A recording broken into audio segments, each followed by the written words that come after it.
Okay, this is the March 20th Oregon Liquor and Cannabis Commission meeting agenda. And if we could start it out by bring the roll. Here. Commissioner Chowry, Here. Commissioner Curran, Here. Commissioner Floyd, Here. Commissioner Glenn, Here. Commissioner Japong Porter, Here. Commissioner Hayes, Here. Commissioner Miletus, Here. Commissioner Warren, Here. Chair Doherty. Here. And I would, has anybody got any questions on the minutes? That's right. I would entertain a motion to approval of the commission meeting minutes from February 20th. Chair.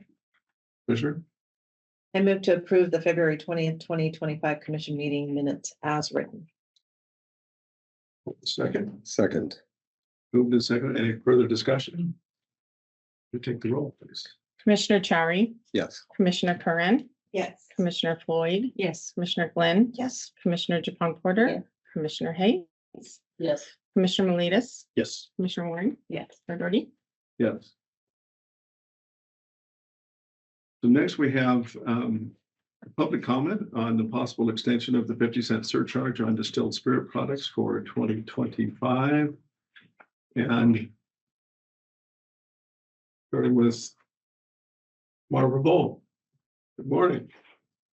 Good morning, Commissioners. Good Thank you for morning. having me. Happy to see you. Good morning. Good morning.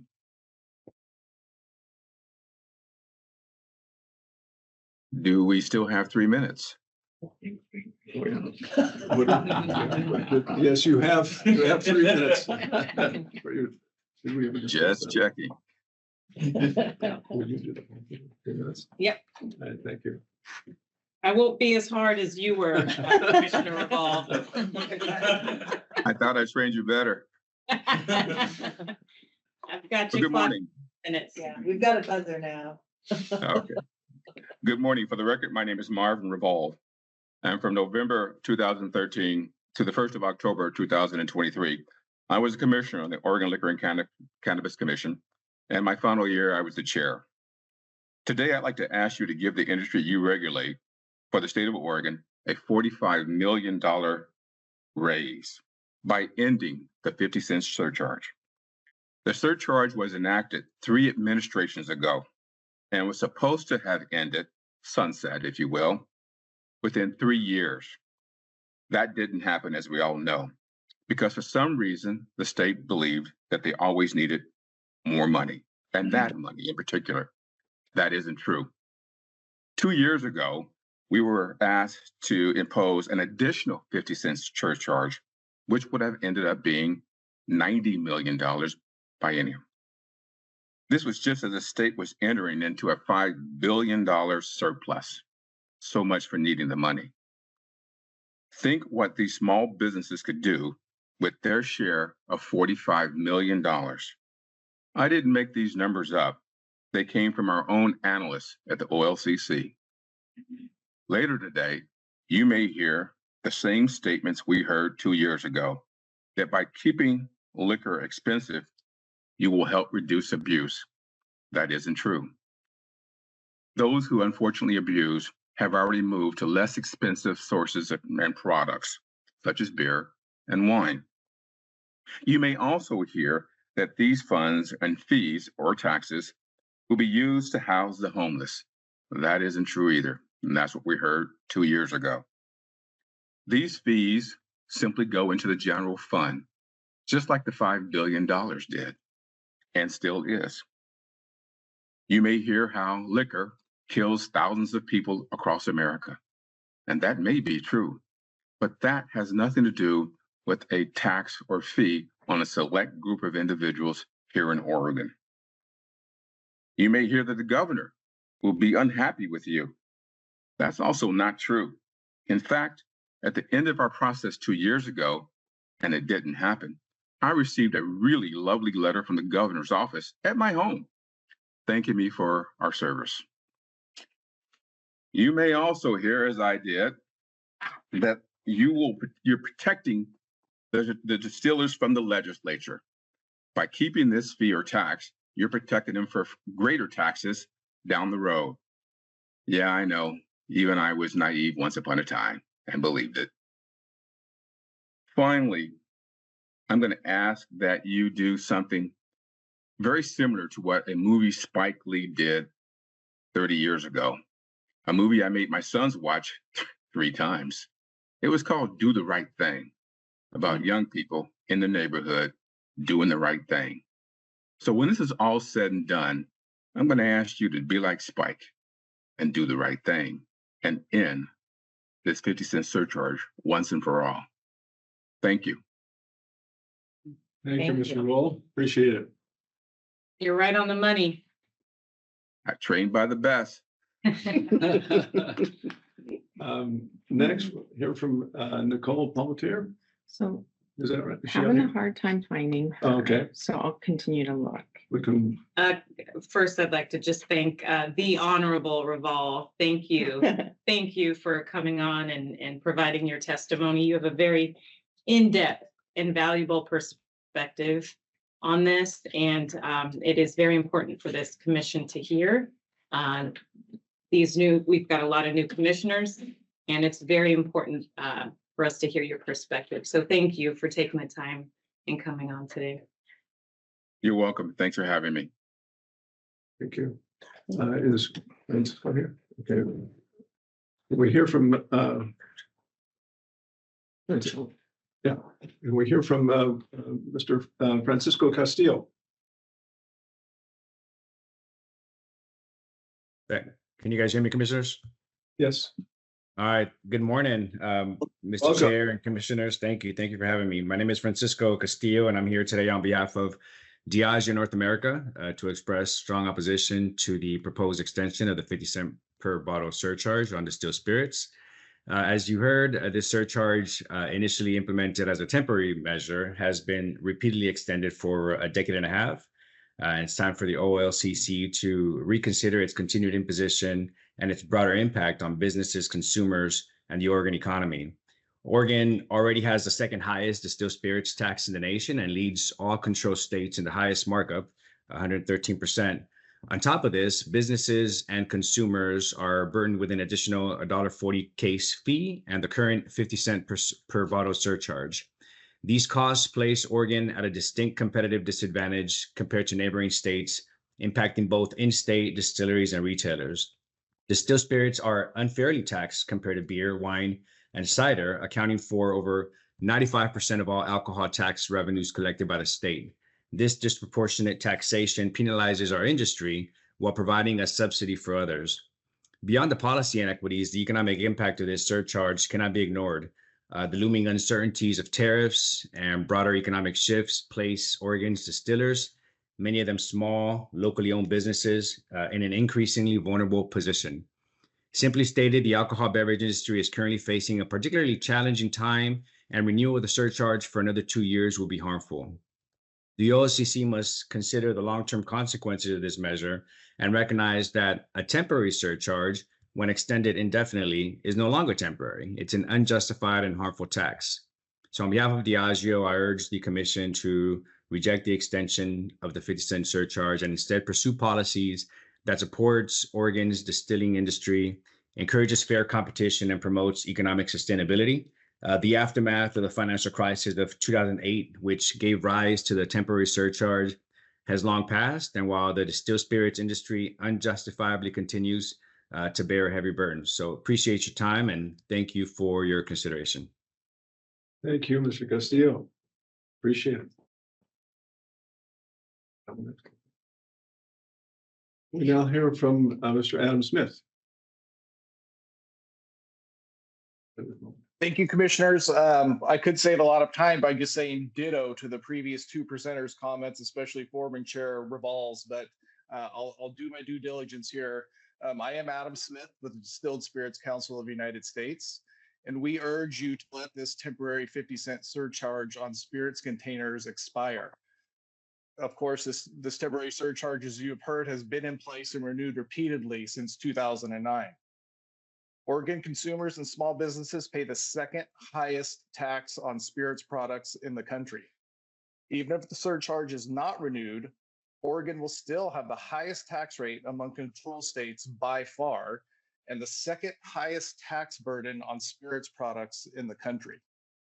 Spirits consumers and businesses in Oregon should not continue to be targeted for this surcharge. While we understand the value of the programs funded by the surcharge, Oregon's spirits consumers and producers should not alone shoulder the burden of funding these programs. Responsible consumption by legal drinking age consumers is a cornerstone to both Discus and our member companies. Higher taxes and fees harm consumers that choose to drink in a responsible manner.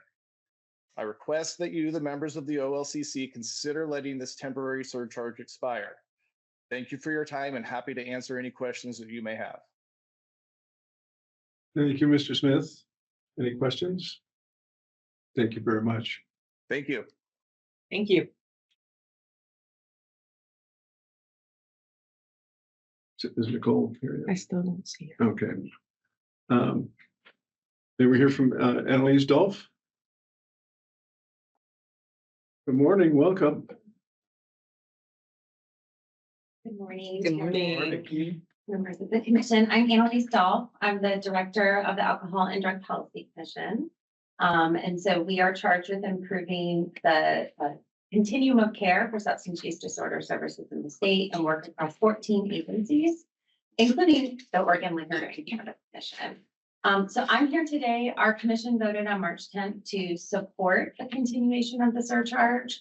So I just quickly want to note from my perspective as an agency partner of the OLCC, ways in which I think we're aligning and also some reasons to continue the surcharge.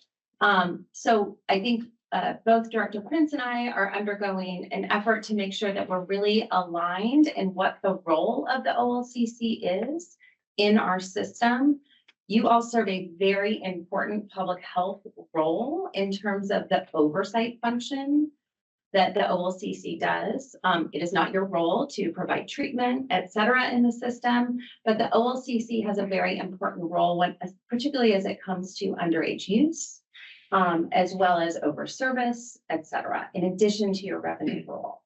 I will say that I think through the alcohol task force that happened last summer and the work that we're also doing with the industry, I think we're really coming to a place where there's a movement that is coming around an alignment of delaying use in youth. That is something that we can all agree on. It's an important function across the system. The longer we can delay use in youth, the less likely it is that people have substance use disorder down the road.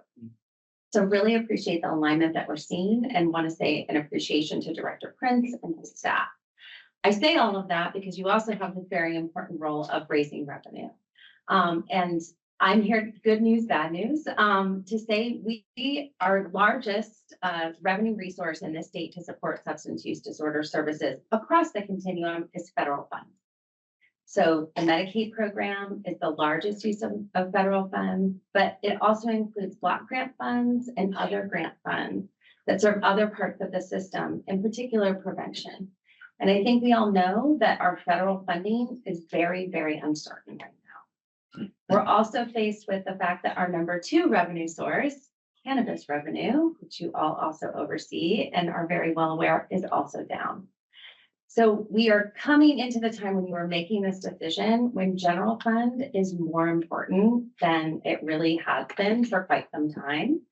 And so now is just simply not the time to not continue the surcharge, given the uncertainties. It is true that general fund does not have a direct line to substance use disorder services. But I think that's where we have an opportunity to align with our commission and your commission to continue to demand transparency on where the current funding is going. And also just to demand that there is a priority as we move forward with general fund for funding the substance use disorder continuum, and particularly in that prevention space, where I think we all agree that legal moderate use is fine, but we really want to prevent severe substance use disorder and youth use. And you will hear in a moment from my chair as well, speaking more from the commission perspective, but in terms of the agency to agency perspective, that is my ask to you to continue the search. Thank you, Ms. Dahl. Any questions? Can I ask one question? You said the general fund is the largest smart funds for abuse or treatment, and is that correct? Across the continuum of care. So looking from prevention to treatment to recovery to Yeah. harm reduction services for Okay. youth and adults. It's true, general fund is only the third largest resource. Okay, all right. Thank you very much. Chair? Yes. Just one question. Commissioner, Annalise, how much funding did your commission receive? Or did your program receive? So the ADPC acts as more of an umbrella organization. So funding doesn't run directly through us. We make recommendations on how the funding is to be spent across the community. Okay. Thank you. thank you.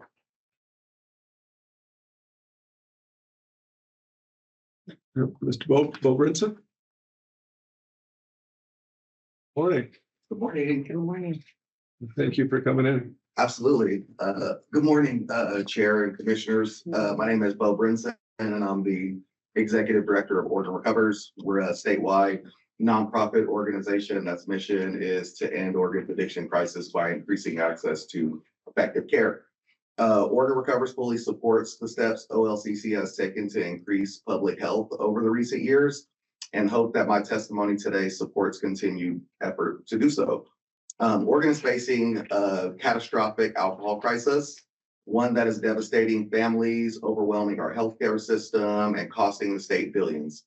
Alcohol is the #1 cause of preventable death in Oregon, killing more people than all other drugs combined.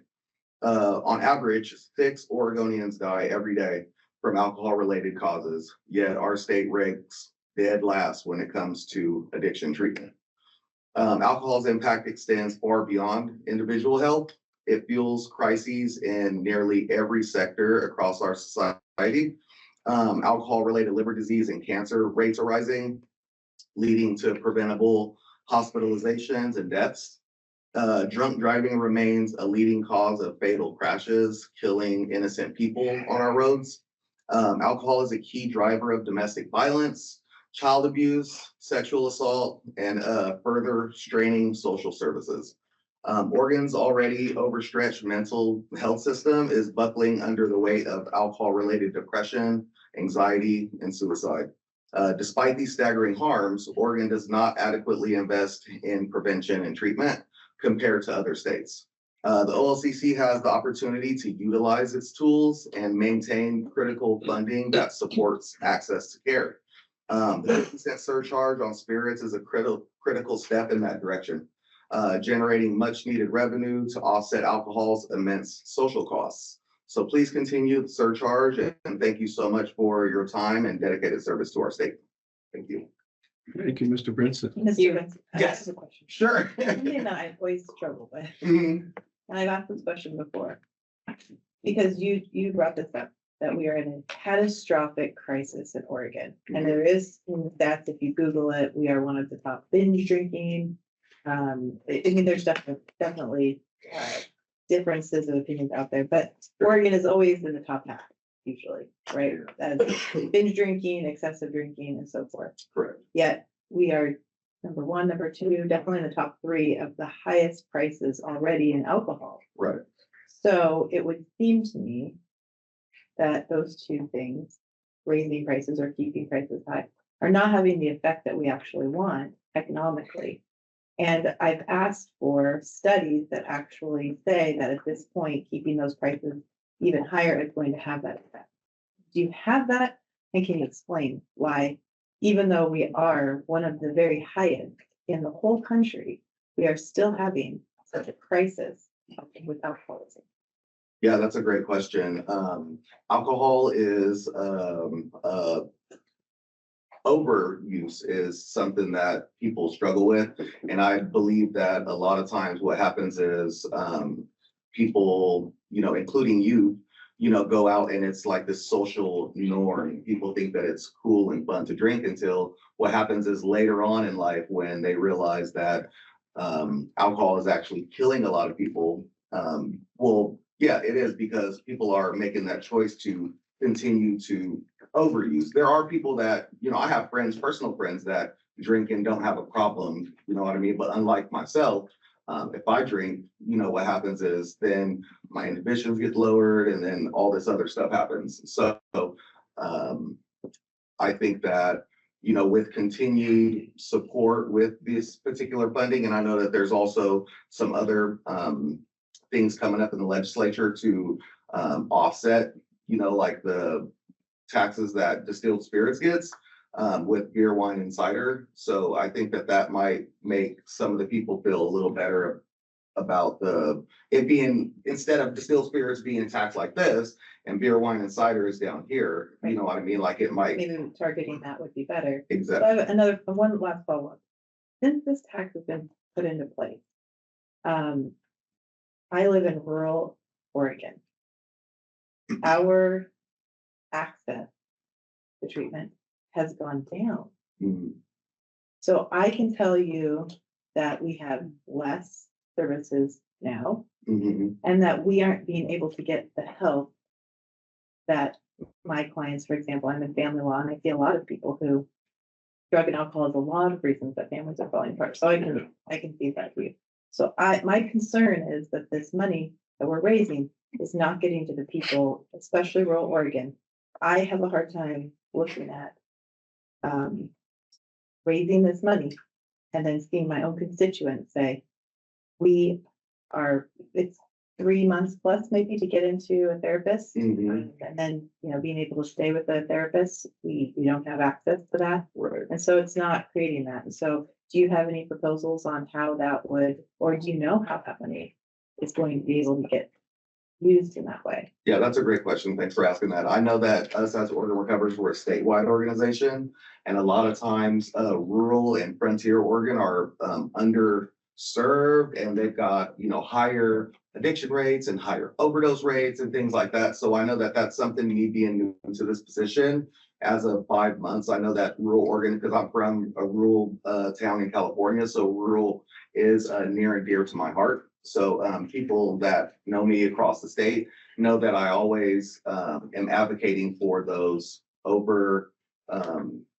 There's a lot of stuff going on and a lot of time not going or resources going into those rural communities. So I do know that that's something that I'm focusing on and making sure that you know, services are going there.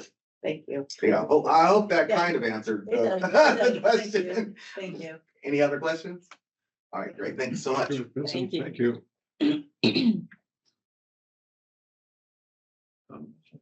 Mr. Bazina? Good morning. Hey, good morning. Good morning.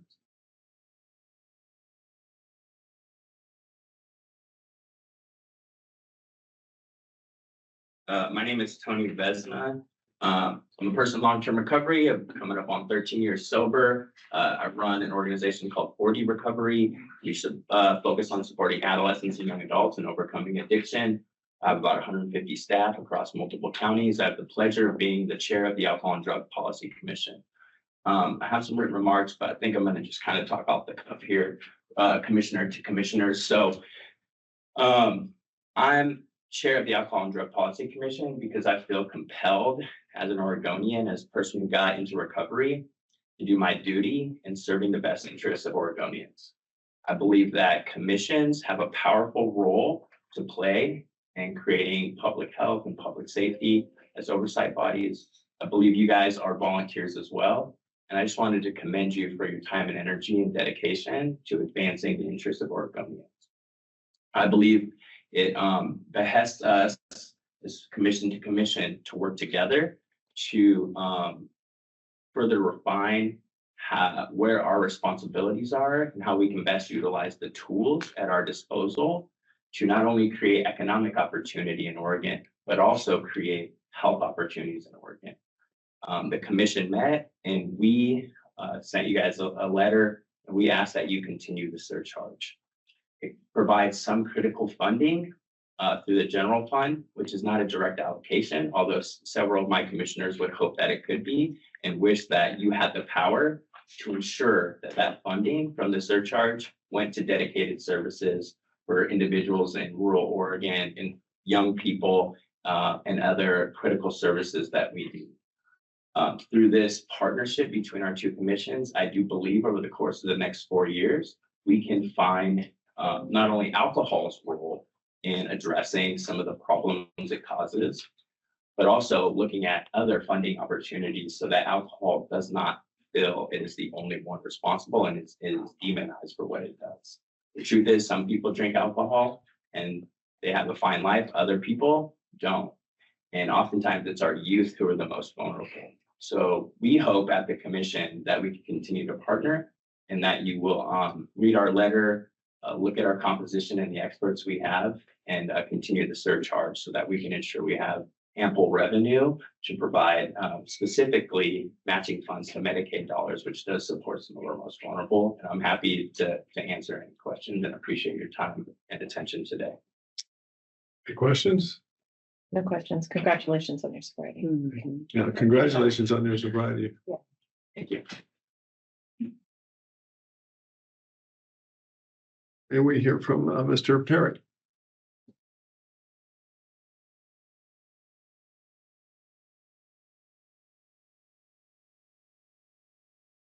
Morning. Good morning, Mr. Chair. It's getting cozy up there. Thanks the last time I was before you. Thanks for the opportunity. For the record, I'm Tom Herrick. I'm the National Director for State Government Affairs for the American Distilled Spirits Alliance. Our members represent about 60% of the distilled spirit sales in the US, and nearly every one of them has products on the liquor store shelves of the store owners behind me. Our members support you, the commission. We certainly support the entire OLCC professional staff. But on this matter of yet another renewal of the per bottle surcharge, no surprise, we must oppose. I happen to be Oregon based, so as a consumer, I pay the surcharge myself. Along with a number of you and certainly the former chair and his comments to lead us off, we sat in this room and opposed what would have doubled the surcharge 2 years ago. It was really for no clear reason to us back then. It was during a time of surplus revenue and a record, if not or near record kicker. So after much debate back then, this commission, the industry stakeholders and the governor's office, all working together, that proposal got pulled. We continue to be grateful for that decision. Back then, I said I would be back in 2025 to oppose the original surcharge, and so here we are. Thank you, commissioners, for your service and for hearing me out. You're well aware, as we are, that liquor sales have slowed, therefore revenue to the state has certainly begun to slow from liquor sales. Oregon's not alone. We're hearing this from commissions all over the country. Statewide, our revenues are generally slowing as well for the state of Oregon, but it's still significant, and there's even whispers of yet another kicker. That would suggest the revenue model that no longer requires this liquor surcharge. We are far removed from the 2009 economic crisis that was the basis of this surcharge to begin with. So it's not lost on any of us that we're now at 15 or 16 years worth of temporary surcharge. So we believe the time has come to finally expire this surcharge and put that money back into the pockets of Oregonians who will spend it. They will spend it in the stores behind me or throughout Oregon's other private economy. As the former chair pointed out, and as the estimates appear, it's about 40 million in the 25-27 biennium, instead of sending that money down to Salem and the often leaky general fund. So to mention in my formal comments, and as my colleague Adam Smith from Discus has pointed out, even with the 50% surcharge gone, Oregon will remain number two, likely remain number two in spirits excise taxes around the country, behind only neighboring Washington State, which will retain that number one title. So just in closing, the legislature does have a number of alcohol-related bills before them this session. Since they are focused on alcohol and other competitive issues, now is the perfect time to let this Remarks, please. curiously titled temporary surcharge expire and kick it back to the legislators in Salem to continue their deliberations. Thank you. Thank you. Thank you. Thank you. Any questions, commissioners? Thank you very much. Appreciate it. Mr. Murray. Good morning. Good morning. How are you? Very well, thank you. Morning. How are you doing this morning? Pretty good. Wish everything was flowing as well as my hair. Chair Darty, OLC Commissioner. My name is Jared Murray. I am the Executive Director of Painted Horse Recovery and a person in long-term recovery from alcohol and other drugs. 10/19/12 is my clean date. And I'm here today to request the OLCC continue the 50-cent surcharge on distilled spirits. Liquor is everywhere, and it has been for a long time. When alcohol was introduced to Native Americans, it had a devastating consequence that we are still recovering from today. Alcohol has destroyed my community in many different aspects.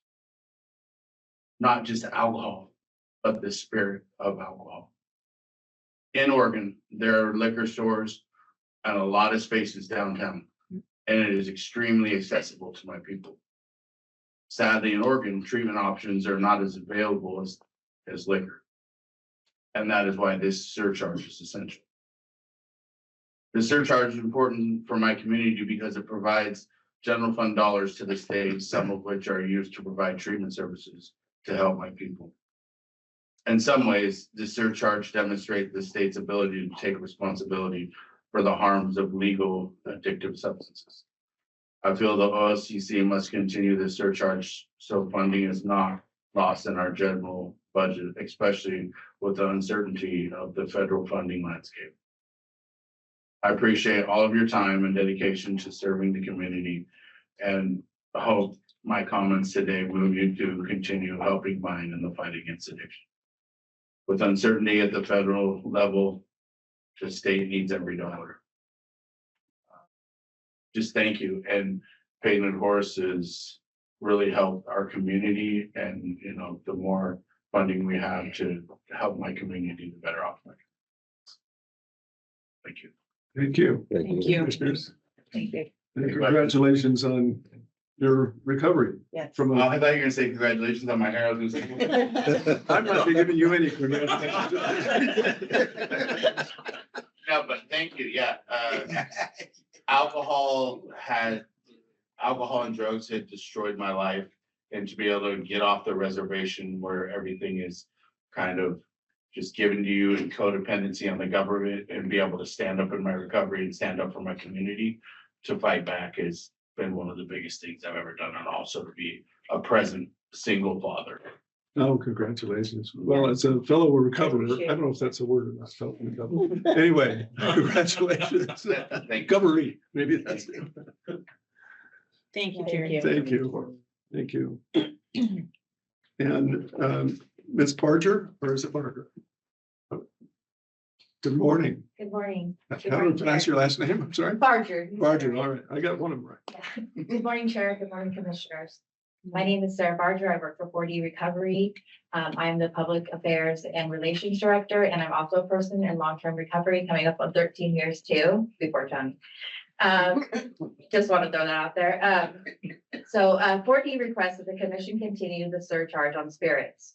General funds are utilized to ensure low-income Oregonians have access to Medicaid, and the surcharge provides critical dollars to our general fund. Alcohol compared to other substances leads to more deaths per year in Oregon, equating to an average of 6 Oregonians a day.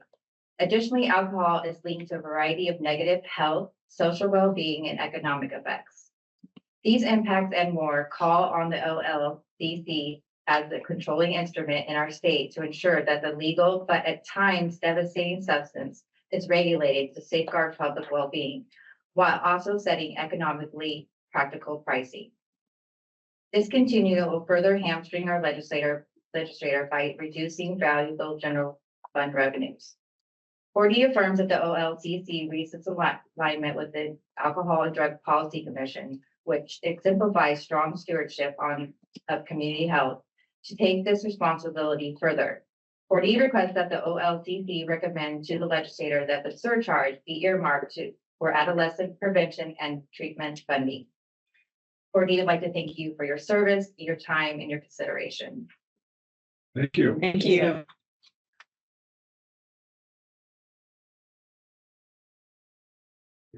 We haven't still gotten a call. Yeah. Right. Okay. And we hear from Mr. Tom Burklow. Is that correct? You can straighten me out on my pronunciation for. Yeah, So- Berklow. Berklow. Yes. Thank you. Good morning, Chair and Commission. Thanks Good for morning, welcome. opening comments. I'm Tom Berklow, owner of New Deal Distillery, one of the oldest distilleries in the state, also president of the Oregon Distillers Guild. But I'm here mostly on behalf of myself, but I know my members have a similar viewpoint. Feel like I just heard a sledgehammer directed at my industry from some previous commentators. A couple comments. Temporary surcharges put in 2009. Maybe it wasn't the best thought out policy, but the impact on me as a small business is about 3% of my margin. And so for me, the surcharge is a tax. I mean, that's how it functions for me. I think I pay about $18,000 just because of the surcharge. What you guys don't understand is, well, you probably do understand, is that at any price point in the state of Oregon, a big company can sell at that price point. I can't raise my prices to change, to adapt to the surcharge. So I just have to eat that. And I've heard people worried about, alcohol addiction issues. I don't think we're talking about prohibition here. Since we're not talking about prohibition here, and we're talking about pricing, big brands can do pricing at any level. And as long as unless you're going to do minimum floor pricing, you're not going to really change things on the spirit front, and people always have options for beer and wine when it's still way cheaper. So this policy certainly doesn't affect anything dealing with alcohol control. It's just a direct tax out of my pocket and fellow members, which makes it hard for me, because that's almost a half an employee that I have to pay. I was laid off my first employee this year because of the situation. And in terms of the revenue in the general fund, I mean, it's kind of, I think, up to the legislature to decide how they're going to fund alcohol treatment programs.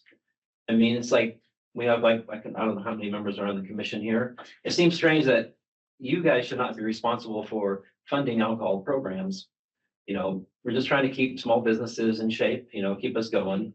And yes, alcohol has problems, but this policy certainly is not the right fix for everything I've heard here today. It is literally just a tax on small Oregon businesses. And I think the Oregon Distillers Guild is hopefully requested to get in front of you guys. I know a lot of you are new, and then kind of talk about the economic state of our industry. I think I'm the only person here today who wasn't paid to be here. So, this is small businesses. There's about 100 of us in the state, and we are growing, hopefully strong, positive, responsible economic force in our state. Thank you. Thank you. Thank you. Thank you. How many distillers do we have in the state? There's about 120 licenses, but maybe only 50 to 70 of those are kind of like, up and going businesses. Then about, I think 80% of the ones that are successful or whatever, at least still in business, about 50% of them are members of the Oregon Distillers Guild. Thank you very much. And you're welcome. Appreciate it. Thank you. Thank you. Thank you. It's a low word on her. Okay.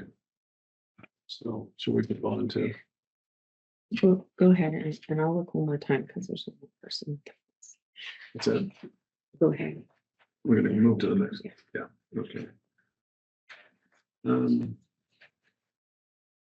Craig, you want to week on our lab report? I'm sorry. Yeah, that that's has. the last report. Yeah. Thanks. No, there, she's not on.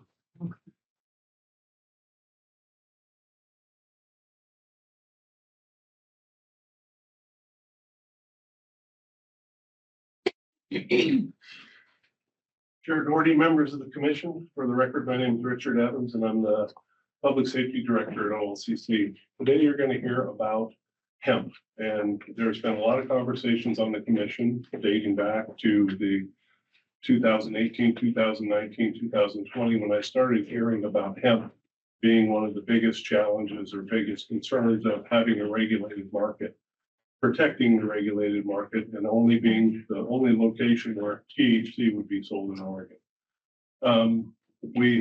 Oregon has historically worked hard on trying to control the hemp market, basically the THC market in Oregon. We are ahead of other states. And when I have tried, and the OLCC has tried to bring up concerns, I've been told that hemp is like corn. Hemp is another crop. It's not dangerous. You don't need to worry about it. OLCC needs to worry about the regulated market. We have continued to work. I talk to the industry constantly. I talk to folks in the field constantly. I'm hearing what is being heard, said, sold, and we're at a point now where we have created some positions to actually look into this market. Today, seated with me are some of OLCC's employees. I want to introduce them and let them talk to you about what they found in this report. To my left is Larry Brown. He is our only hemp inspector in the state of Oregon. In this report, you'll see that there's 151 items that have been purchased in the market and tested. Larry's the one that is doing all of these investigations. He's our sole hemp investigator. Larry came from the marijuana side, has been in the program from day one, and he's a senior inspector and he's done a lot of work. So I want to give him credit for that. To his left, we have Stephen Crowley. Stephen Crowley is a national expert on cannabinoids and hemp. He is often asked to speak at camera to talk about all of the iterations of cannabis, synthetic THC, and we're fortunate to have him here. His role here is at OLCC right now is he is our hemp expert, and he is always constantly looking into the market, trying to figure out what is actually going on. He is a wealth of information, so I appreciate him. To his left is David Standiford. David is our lab, a laboratory person. You have heard about the new reference lab we have here, where we are able to test items in the market to see if the labs are actually testing properly. David is our one-man show in laboratories. David is also a national expert. He's on the CANRA committee, and he is leading a lot of national group on trying to set up reference labs across the United States. We're very fortunate to have them. There are two other folks that are extremely important to this program that are here. One is here and one is not, and that is Anthony Jeltosky. Anthony is our packaging and labeling person. When you see a product, he's in the back, and he is the one responsible for that program. He has an assistant, Cynthia. We have a two-man show. January 1 of 2026 is when packaging and labeling restrictions will go into effect in hemp in Oregon. We will be adding 2 more positions, but as you can see, we really don't have a lot of resources on the hemp side of the house. That, we are gaining and we're doing well, but you will hear, I think, some disturbing information that some of this hemp is really not hemp, and it's targeting children.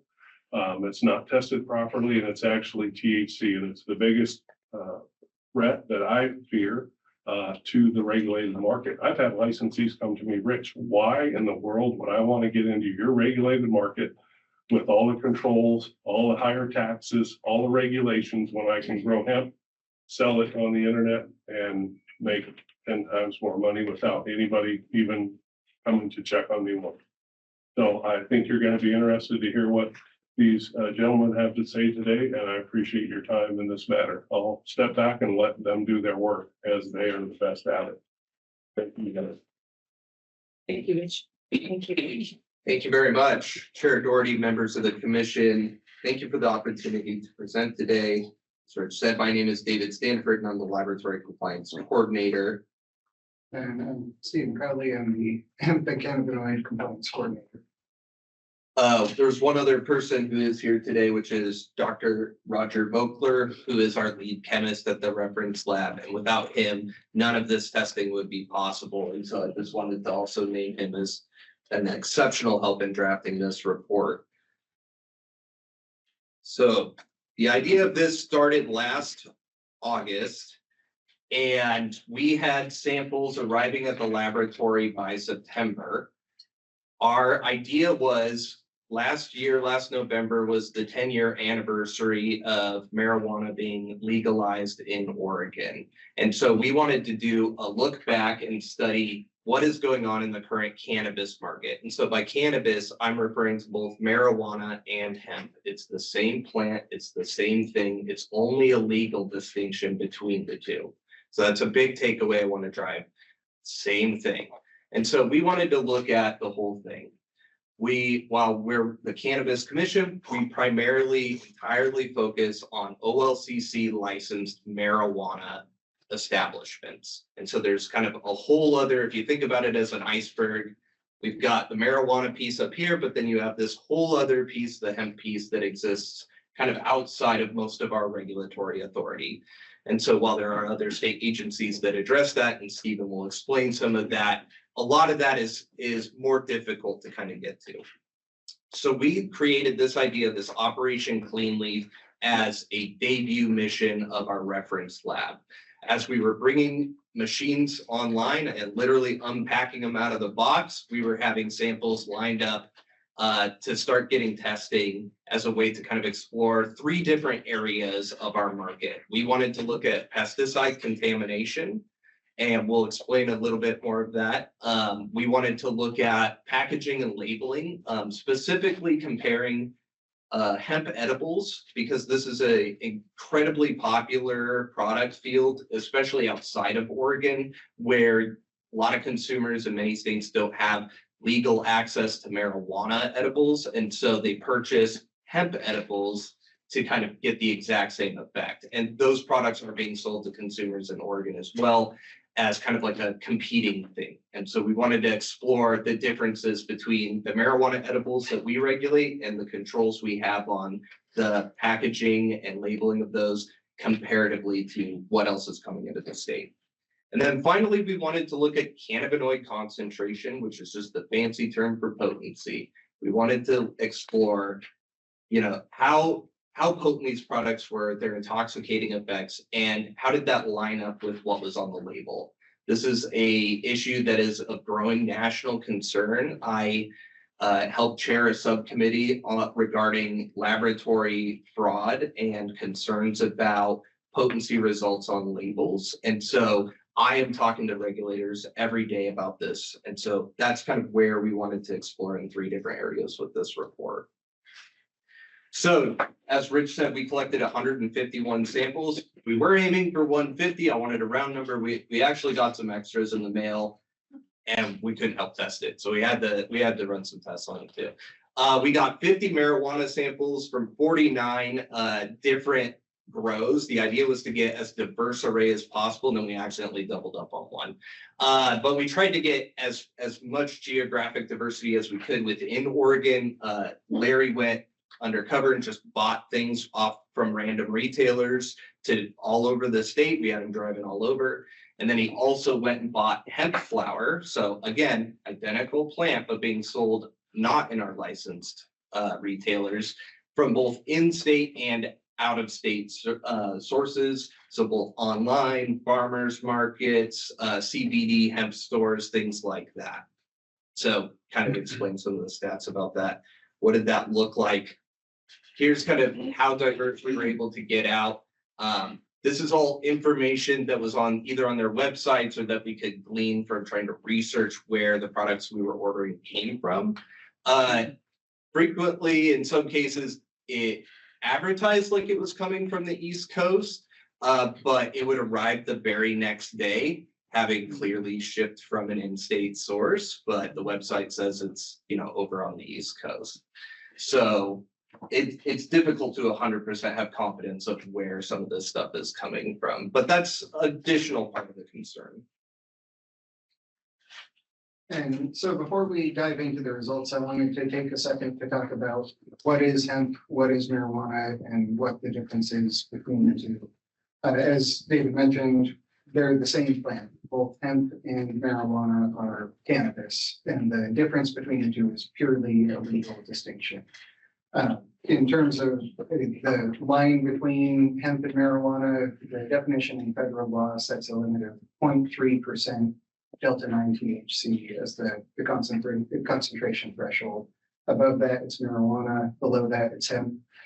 But there's a lot of other language within that federal definition that different people have different ideas about exactly what that means. There haven't been enough court cases to really settle those questions.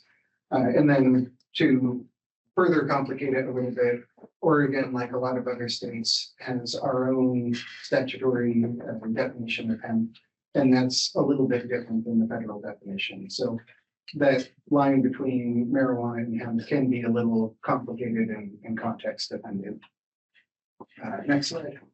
The chair, Yes. So irrespective though of the feeling concentration, if you are able to purchase a number of that same product, you'll still exceed that feeling. Yes. So it doesn't really make sense.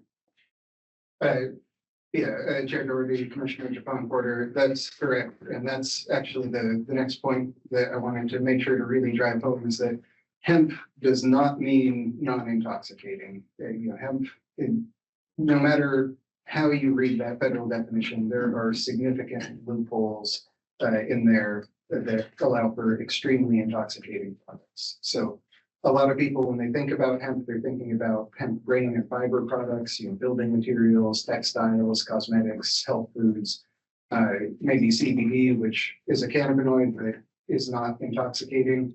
But the reality is that there are products that fit within that definition of hemp that are, have far, far more THC than we allow in our adult use marijuana market. And also, because those are hemp and not marijuana, and not subject to the retail tax that we have on marijuana. It's also. Next question here.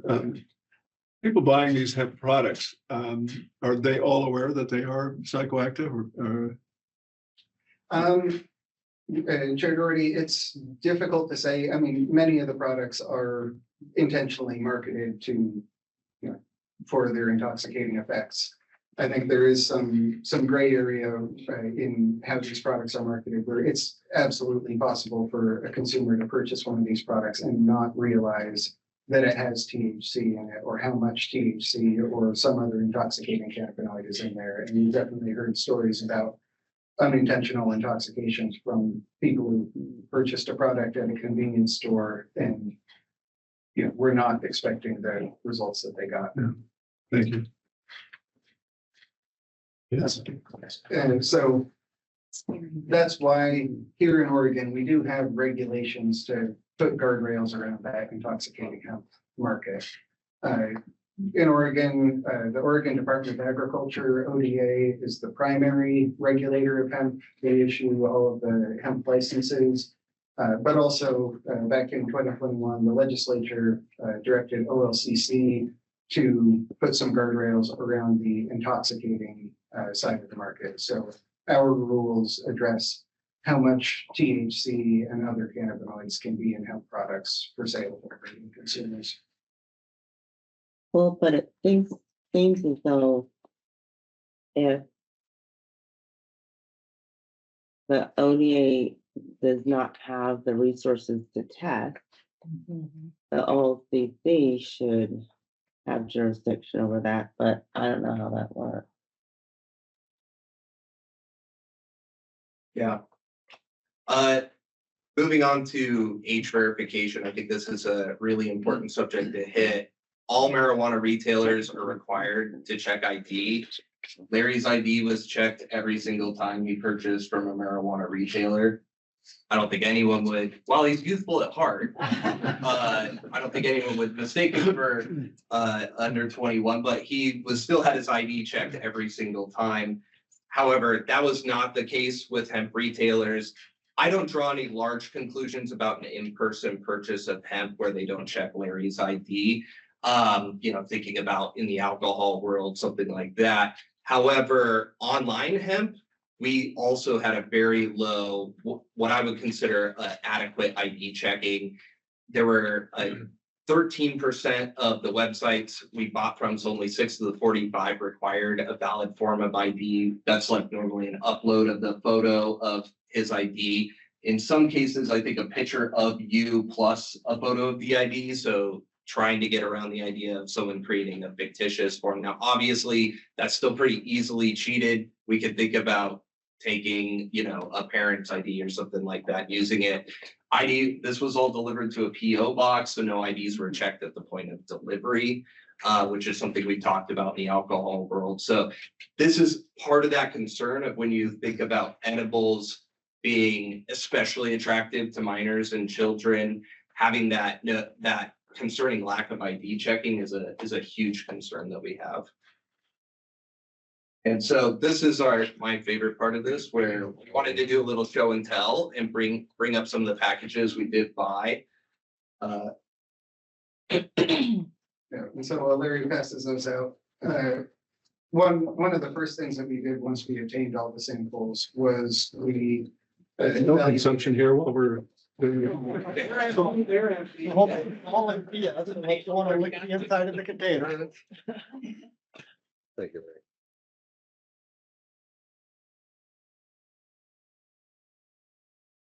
Try to give you the most fun. Here we have a whole box of additional ones. If you guys want to look at them later. And so, yeah, one of the first things that we did was several of us got together and sat down and just looked over all of these hemp edible products that we purchased, making sure that we all put eyes on each product and evaluated them, across a number of different factors. And there's currently no clear standards for how a hemp item like this has to be packaged or labeled, but we used our marijuana packaging and labeling guidelines as sort of a baseline for what a well-regulated cannabinoid product would look like. And so when we evaluated these, we looked at things like whether there's child-resistant packaging and whether a consumer could reasonably understand what dose of what substance they're consuming if they were to consume one of these. The full details of that analysis are in our report. But specifically, when we looked at potency claims, 72% of these products that we purchased were prohibited for sale to Oregon consumers based solely on the claims on their label or on their website or on their associated test results if they provided those. Roger's team is working diligently to analyze all of these hemp edibles, and so we're looking forward to reviewing the full data on that and see how the test results compare to the label claims in the coming weeks. But yeah, just as a starting point, 72% of these, based on their own claims, should not have been sold to us here in Oregon. So in regards to the child-resistant packaging, something that's required on marijuana edibles in Oregon, it's about a coin flip. So 54% of products had some form of child-resistant packaging. There clearly was a correlation between child-resistant packaging and higher potency products. So about a third of the lower potency products that we purchased had child-resistant packaging, while 73% of the prohibited products had child-resistant packaging, which definitely infers some knowledge that we know this is an intoxicating product, and some amount of manufacturers are trying to take some steps towards prohibiting or at least trying to create some barriers, but that kind of speaks to, so you know this is intoxicating. What are you doing to ensure you're not selling it to minors? We did cite some research done by OHA, some OHA staff and the Poison Control Center that came up. I believe this got published last year, that after we had increased potency limits just in our marijuana edibles back in 2022, there was a substantial increase in child poisonings. After that occurred, that was because of legislative action to increase edible potency. And so we created rules around that, but we did see a big spike in poison control calls because of children having these higher intoxicating items. And as you see, the items in front of you many of them are far exceed what we would ever allow in a marijuana edible. So marijuana edible can only have 100 milligrams of THC, Delta-9 THC. Some of the stuff you're seeing in front of you, Bragg's have 600 or even 1,000 milligrams of THC in them. So very, very concerning. And we did also see a lot of issues with the way that dosage and serving size was expressed on these products. Sometimes it would just say how much full spectrum or broad spectrum hemp extract was in the edible without actually specifying how much THC or CBD or any other particular cannabinoid was in there. Other times they would list the amount of CBD or THC, but there was no indication of whether that's the total amount in the container or the amount in one serving from the container. And even when they had, an accurate or at least an understandable amount of THC or CBD per serving, sometimes there were multiple different conflicting serving sizes listed on different parts of the label. When there were third-party test results for a product, that complicated the issue even more. For one thing, it was really hard to find third-party test results for some of these products. A lot of them have a QR code on the label, but when you follow that QR code, it goes to a broken link or just to the homepage for the manufacturer. There were also some that would just go to a list, page that had a list of 100 test results, and there was no clear way to tell which of those correlated to the product in hand. But even when there was a clear test result and a clear dosage on the label, which that was only 10% of products that had both of those things, there was still disagreement between those. The test results and the label would indicate different concentrations of THC or even sometimes different item weights between those two pieces of information. So we're gonna change gears and talk about the pesticide testing. Before you is the failure rate of our marijuana batches. So every harvest batch of marijuana gets tested for a known panel of 59 pesticides, starting back in 2016, moving all the way to last year. And we pretty much leveled out at just around 1% failure rate, which is pretty good. And we wanted to investigate that a bit further because there have been high profile examples of pesticide contamination in other markets like our neighbor down south in California. There have been a number of news articles regarding concerns of an array of different pesticides, including concerns of some pesticides smuggled in from China and other locations. And so things that we aren't normally looking for. And so if everyone knows what the test is, the concern is, well, just use a pesticide that's not on the test. And so we wanted to go for a really large, broad array of pesticides. And I don't have a ton of data to share with you because we're still grinding through all of that. But so far, it looks pretty clean. Both the marijuana and the hemp we ordered have been pretty clean in their pesticides. We did find one of the samples of marijuana that we purchased actually had 10 times over the action level of one of the pesticides that is normally on our list. And so it had previously passed the batch as a whole. So could have been, several pounds got pulled. They pulled a little bit of it, ran a test. It runs clean. We purchased it off the shelf and discovered on December 23rd of this last year, actually the sample we purchased had over nearly 10 times the limit that we have established.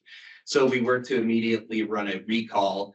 While you don't want to see this happen, I think this is a tremendous success for the idea of the reference lab and the purpose it serves within our regulated market. And so I think this really is a great proof of concept of the kind of work that we can do with this and how it's such an incredible investigative tool.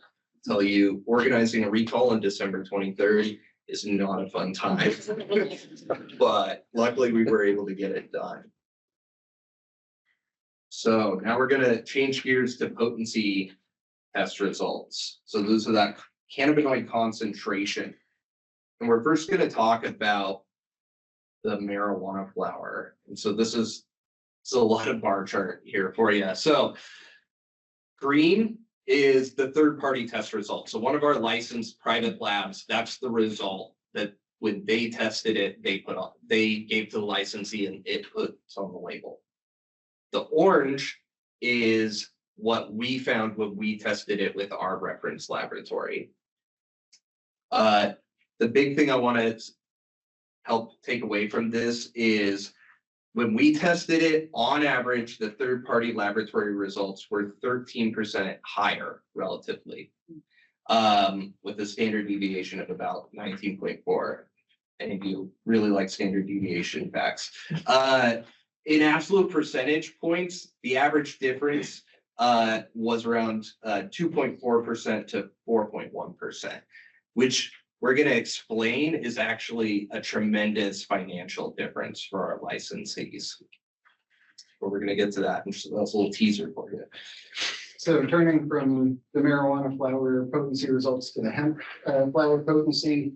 On the hemp flower, before we even looked at the test results, just looking at the the potency claims on the label or on the website or on their third-party test results that they provide with it. Or, this is really critical because it gets to that basic question of, is this hemp or is this marijuana? And 4 of the samples that we purchased actually had information that it exceeded that 0.3% delta 9 THC limit. So based on their own claims, 4 out of the 51 samples were not hemp at all. Also, another, 78% of these should not have been sold to Oregon consumers. They were prohibited for sale to Oregon consumers based on exceeding our 0.3% total THC limit, which I'll talk about in a little bit, or because they contained artificially derived cannabinoids, which is basically semi-synthetic cannabinoids, where a manufacturer typically takes CBD extracted from hemp and then does some synthetic chemistry to turn that into a different substance, often an intoxicating substance, but people do also synthesize non-intoxicating cannabinoids. And again, this is just based on their label claims, so not a great starting point. But when we look at the data from the reference lab, the picture actually gets worse. So this shows the delta 9 THC concentration detected by the reference lab in all of the hemp samples. And that teal line at the bottom is the 0.3% limit that divides hemp from marijuana. So almost 3/4 of the hemp flower that we tested was above 0.3% delta 9 THC. So that 75% did not appear to be hemp, as defined under federal law. It appeared to be marijuana. Looking at the total THC, so the delta 9 THC is the primary intoxicating substance in cannabis, but the plant actually produces very little delta 9 THC directly. It mostly produces a precursor called THCA. And THCA, when it's heated up, it breaks down into delta 9 THC. So when someone smokes or vapes cannabis, all that THCA converts to delta 9 THC. So when you're looking at the total intoxicating potential of cannabis, that's what we're looking at, is that total THC. You add the delta 9 THC, and then you do a little math to add the THCA together to get that total intoxicating potential. And that's what Oregon uses for our thresholds for what can be sold to consumers in Oregon for hemp products. So when we tested, or when we got the results on the total THC in hemp flower, every single sample exceeded our 0.3% total THC limit. Every single one of these should not have been sold to Oregon consumers based on the results that we saw there. Also emphasizing the tax difference here. One is taxed, one is not. So the advantage to saying you're one thing versus another. And also, you can see on the left there, all of those tall lines, those represent cannabis that's basically indistinguishable from the marijuana on our store shelves. It's high potency cannabis.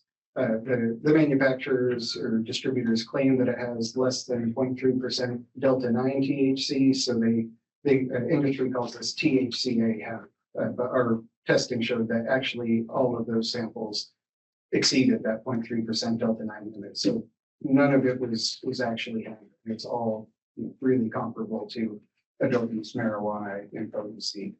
There's also a few more on the right, on the shorter ones. They exceeded our limit for sales to consumers, but at those really low levels, that's not a kind of intoxicating flower if you're just looking at total THC.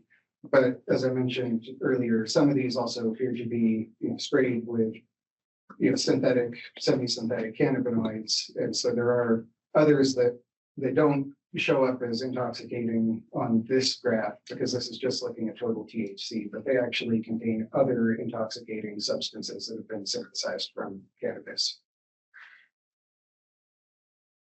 So next, we wanted to evaluate this claim that you have to score at least 20% THC to be sold in a marijuana retailer. So we want to looking at the marijuana we purchased. This is consistently, when I talk to laboratories that are, especially the ones going out of business, every time we lose one of our very, very few laboratories, I have a conversation with the lab directors and interview them, and they go, you know, I have so much pressure to produce a score of over 20%, or I'll lose that client right away. So the pressure is, don't give me the right result, give me the result that's over 20%. And I hear this from marijuana retailers, from growers, that they are in such fierce competition that I need to have this 20% THC, especially in the flower. And so we wanted to evaluate that claim to understand the kind of market pressure that's on the marijuana licensees. And so to do that, we looked at all of the sales of bud. So that's kind of the flower we categorize as what's being sold to consumers most often for smoking, especially in the small amounts. So we looked at under an ounce to avoid the bulk discounting that may kind of muddle the data a bit. So we looked at all sales under an ounce that happened last year. And this was difficult to pull because we're talking about millions of points of data that were sold. But as you can see here, about 98.8% of all sales happen at flower that's at least 15%. And flower from 20 to 40% that report total THC are 92.9% of sales. So if we think about that as shelf space, that's pretty remarkable evidence that would support the claim of, I need to get that 20% score if I'm likely to get sold in this state. And so this is a lot of support to what the industry has been reporting to us, that I really need this. And so another way we wanted to look at this is cost. What are these selling by the gram as the potency increases? If you were to imagine what that would look like for something like wine, you would probably imagine a graph if we go ABV on the bottom and price per ounce on the left. You would actually probably imagine straight lines, because we don't really think, oh, the higher the ABV, the more this bottle is going to go for. There's a lot of other variables that are going into setting the price of a bottle of wine that other than the ABV. It's a fact on the bottle, but beyond that, you're not going, oh, this one's 20%, so it's $100 bottle. That's just not kind of the logic that's at play in that market. Nor is it the logic that's at play when we look in the marijuana market at edibles, or as far as we've been looking at with vapes, we don't see it in the same strong way we see here. So on this, we found that there was a really tight correlation between total THC and the average price per gram. So looking at it, it makes basically a straight line up and to the right. And so we're looking at from 15% to that 40%, which is where that 98% of all sales are taking place. We really see, so if we average all of the sales for each increment of potency of THC, we find it pretty much goes straight up. And so that's where the difference between a lab result at 18% and a lab result at 22% can have a very clear dollar difference for a producer in our market.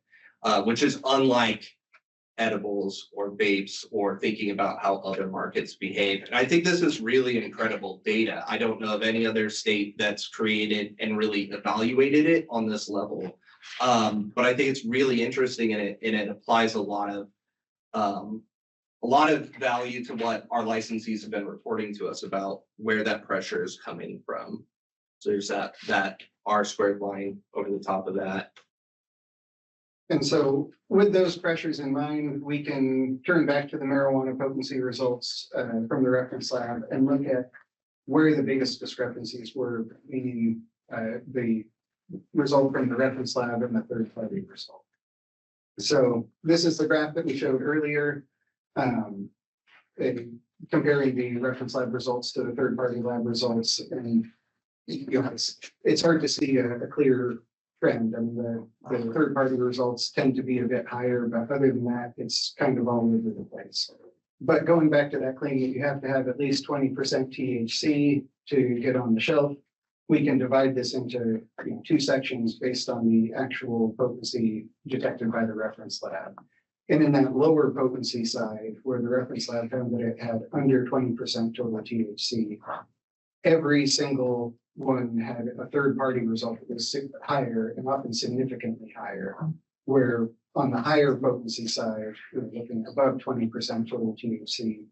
The third-party results still trended a little bit higher, but there was a lot more variability. So that discrepancy between the results is a lot more significant on the low end, on the flower that, you know, may not test out above 20%, like the grower would like it to. We can also look at the same thing with the hemp flower, the THCA hemp flower that we purchased, to see whether it behaves the same as the marijuana flower in the market. Now, for these, we didn't have third-party lab results traceable in metric like we do for the marijuana market. So this is based on the alleged potency result, which is, you know, the concentration that they listed on the label or on the website or on a third-party test result that they provided. And again, looking at the whole big picture, it's hard to see any real trends. But when we split it out into the under 20 and over 20 buckets, we see basically the same thing. For the lower potency flower, the third-party results were always higher and usually by a pretty significant amount. And then when you look at the higher potency flower, above 20%, you know, that more or less averages out and just looks like natural variation. So you know, that could indicate that there's a similar pressure on the hemp side to get above 20% as sort of a minimum threshold for the market, but that there's less price pressure you know, as once you're above that 20% mark. So we don't want to spend too much time on it, but and the full details are in the report, which I definitely recommend checking out if you're interested. But we did want to address one possible counter argument to what we were just seeing there, and that's that, you know, maybe the lower potency results have a bigger discrepancy because that's old flower where the THC has degraded a lot more over time. So we looked at that, and it's not the case. You know, there's no real correlation between the change in potency and the amount of time between the original test result and our new test result from the reference lab. Even when you split it out and look at the under 20% and over 20% population separately, the average time from the first test to the second test is about the same, and neither one has any correlation with that amount of time between the tests. Any effect that time has there was just drowned out by other factors, which is interesting because we can turn and look at decarboxylation over time. So that conversion from THCA to THC over time. And we do see that the results are more or less what we would expect, that there is more degradation over time. There is you know, a sort of linear relationship there. It's a little noisy because it depends on the exact storage conditions that any particular bit of flower was kept in. But we do see times behaving as expected on this measure, which makes it interesting that it was not when looking at the total change in potency. So wrapping up, and thank you again for your attention on all of this. I just kind of want to drive home the key findings that we found in this report.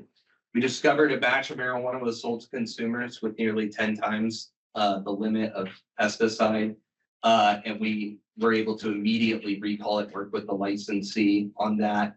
We have found about 50 putative or possible pesticide detections, but so far they're turning out to be pretty clean. But we are working on quantifying that. And that data will be in the final report, which we're hoping to have done in the next couple weeks. The vast majority of hemp products were sold without appropriate age verification. Most hemp samples, flowers, and edible were prohibited for sale just based off of their claims. So without our testing, just based off their claims, it was unlawful to sell that to us, and we were still able to purchase it and have it delivered. All hemp flower samples exceeded the 0.3% total THC, which is Oregon's limit. And most of the hemp flower samples of 74.5% appeared to be marijuana under federal law. That's assuming the federal definition has that big loophole. What's next? So there's obviously more work to be done. Hemp edible potency testing analysis should be completed really soon in the next couple of weeks, and then we'll be able to kind of evaluate that. That's where a lot of the synthetic cannabinoids appear to be present, and so we're interested in evaluating those label claims. As Rich mentioned, House Bill 4121 expanded the OLCC's authority to create a hemp product registry, which is you're going to have that rule drafting process in front of you in the next couple months. So this is good background for why the need for the having to register a hemp product in Oregon and having some basic rules to follow. They won't be identical, but we're really trying to replicate a lot of the marijuana rules there. And then the reference lab is absolutely doing what we were hoping it would do, and is bringing in online new equipment. And we're hoping to start exploring vapes and heavy metals and other issues that have been a big concern in the past. And so that's where we're looking to move forward to in the future. And so overall, where does this leave us? I mean, we would like to believe that businesses will be responsible operators, that they won't sell intoxicating products to minors, that they won't sell extreme intoxicating products untaxed outside of what Oregon allows, that they won't sell synthetic cannabinoids without disclosing that to consumers, that they won't import marijuana into the state and call it hemp. But the reality is that this operation, both in terms of the types of products that we were able to purchase and the test results on those products, shows that there is a real problem. Oregon has really top-notch hemp regulations. Most of all of the really concerning products were prohibited for sale under our regulations, but what we're seeing is that there's significant non-compliance. And so there's a lot of different next steps that we can take. Different options that we want to explore further with this data. But we also need to consider the resources that are available for that work. ODA has a handful of staff tasked with regulating all of their licensed growers, processors, and retailers. OLCC has David, Larry, and myself. So we'll continue to work with agency leadership on scoping out additional work that we can do with the reference lab and with the prohibited market of intoxicating hemp products. But we also do need to bear in mind the resource constraints as we approach that work.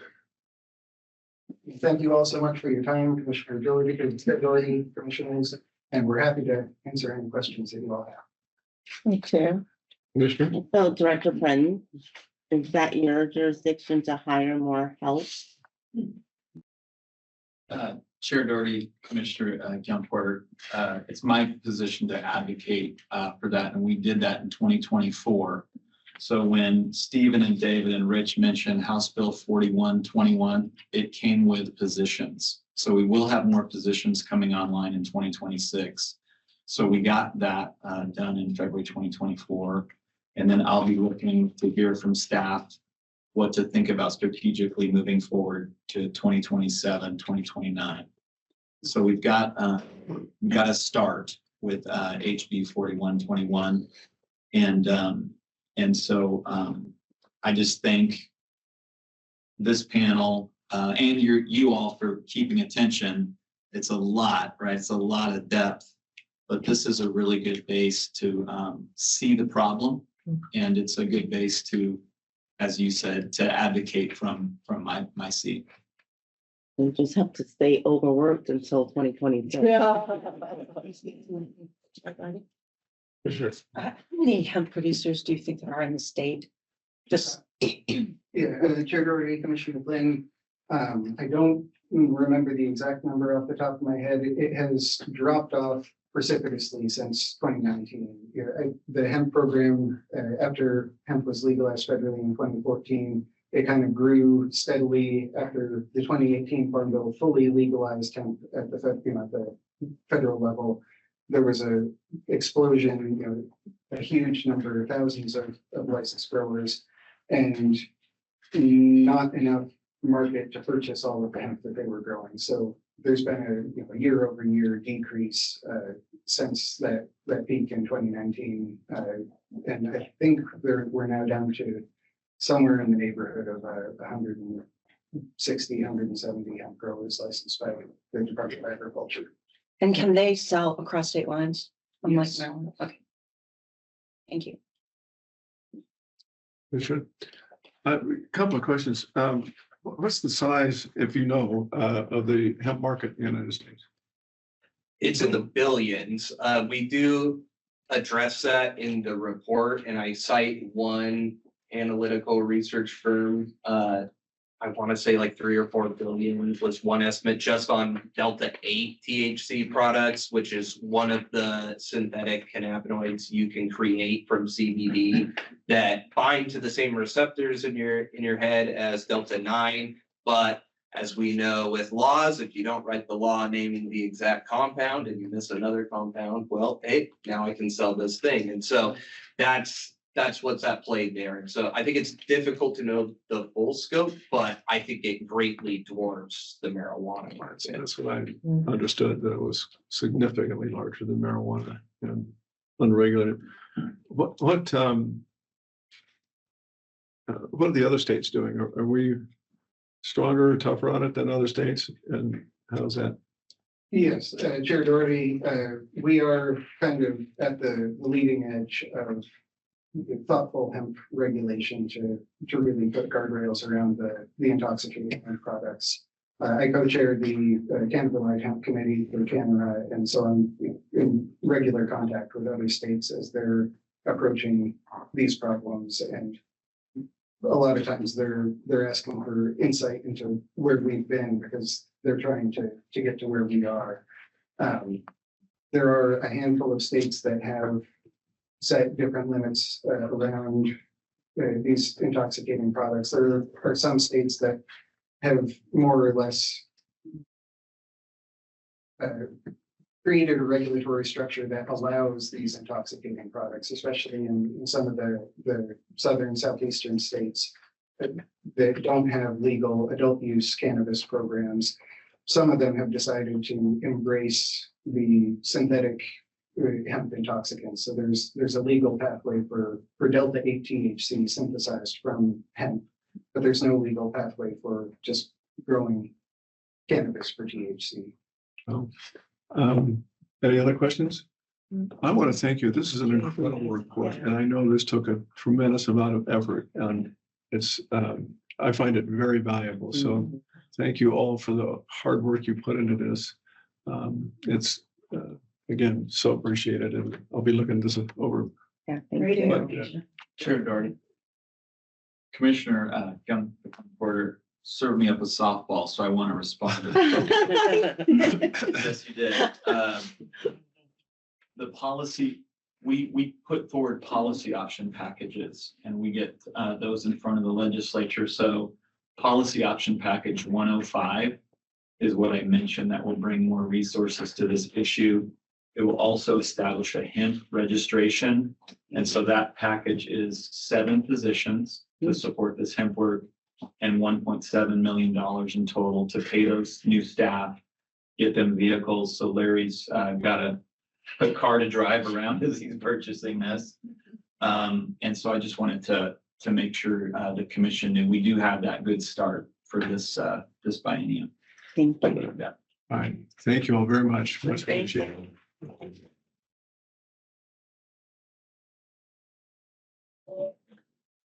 Go ahead and take it back. No. Oh. Thank you. Make sure you get it all. I think somebody's pocketing this. I have pictures of all of it. It's not good. Thank you.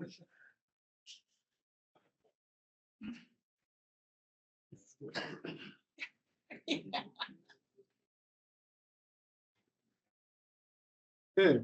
Dave, you want to give us a legislative update? Or- I will. Rose is not able to be with us, so she asked me to do a Joe, hold on just 1 second. Can you guys step out? Step outside, please. Thank you. All right. Thank you. As I was saying, Rosie was not able to be here today. She asked me to do the legislative session update. What I can say is it's deadline time down in the Capitol. It means they're working which bills are gonna make it through by a deadline. I wanted to report out on the three bills that Rosie reported on that are our OLCC bills. The first one is 869, which impacts the bottle bill.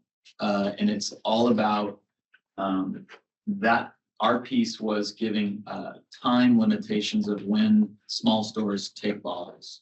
That concept, we've been working with another bill, Senate Bill 992, with some of our partners. That's a more comprehensive revision of the bottle bill. And so I want to thank Senator Solomon and the governor's office for allowing us to work on this overarching concept about updating the bottle bill. And I'm sure Rosie or I will have more information in April on that one. We've got the Senate Bill 870, which exempts cannabis worker address and phone number from public records. That's a protective concept so that because they're working in what's a federally illegal industry, staff brought that forward and we got that in, and that one is through the Senate. So it's on track and through the Senate. And then Senate Bill 871 is the one that we have a concept to deal with a federal Commerce Clause issue. Commissioner Floyd asked me about this one, 871. So we're working, that one's gone through the Senate. Greg is here from Orla. We're working with Orla's lobbyist, Bill Perry. We have one little piece of language we want to make sure that we get right. That's very common during this time. Your partners say, hey, what did you mean here? And is this right? And so we're going to work with Bill Perry and Orla to get that language typed up just right. And so those are our three bills. And I wanted to thank Orla. So thank you, Greg. I wanted to thank Chow, who Rosie and Rich Evans and Amanda have been working with a lot of different bills. And I wanted to thank Also, because we've been working with Also on some of their bills for the liquor agents. And you know, it's the first day of spring. And that means there's a lot of activity down there. So we'll get a report next month of kind of like what's made it through, where things are, and get you updated. Thank you. Spring seems to be hiding itself. That's what they said on the radio today. It's the spring. I was saying that in hope that the weather will be, what was the word, compliant. We saw. Yeah. Thank you. Yes, thank you. Now, can we get is Lisa Bertram on here? Love to get a construction update. Yes, hello. Thank you, Chair Doherty. For the record, my name is Lisa Bertram, giving you guys a construction update today. I have kind of more interesting stuff to show. So I'm get my PowerPoint up here. So construction, you know, we are working hard on construction as far as getting through the project. Last time I kind of let you know, we do have an address. So I wanted to kind of start with the project itself and then get into some of the renderings and things we have today. So the project itself is called Project Meadowlark. It's the Oregon State Bird, the Western Meadowlark. It's being updated on the internal OLCC intranet site, which is called the Hub. So we are keeping our OLCC friends abreast of what's happening, putting things out there. We'll also start updating the OLCC website with some current updates on the project. We are kind of in the build phase of this project now. It's a 347,000 square foot facility. I'm going to show you some pictures today of the inside of that. What's it going to look like? Really base renderings, but essentially, you know, there's patio, there's break rooms, meeting rooms, there's spaces for everything that we need to do at the Candy facility. So we're taking our headquarters and turning that into Portland, and then everybody else will go down to Canby. So Distilled Spirits will be in Canby. We have spaces for everyone, and I'll show you that as we walk through. This is the site itself. So in Canby on Walnut Street, to the north of this picture is Columbia Distributing. So we're going to be right across the street. This red box is the property and the land that we purchased. You can see there's an old orchard in this land.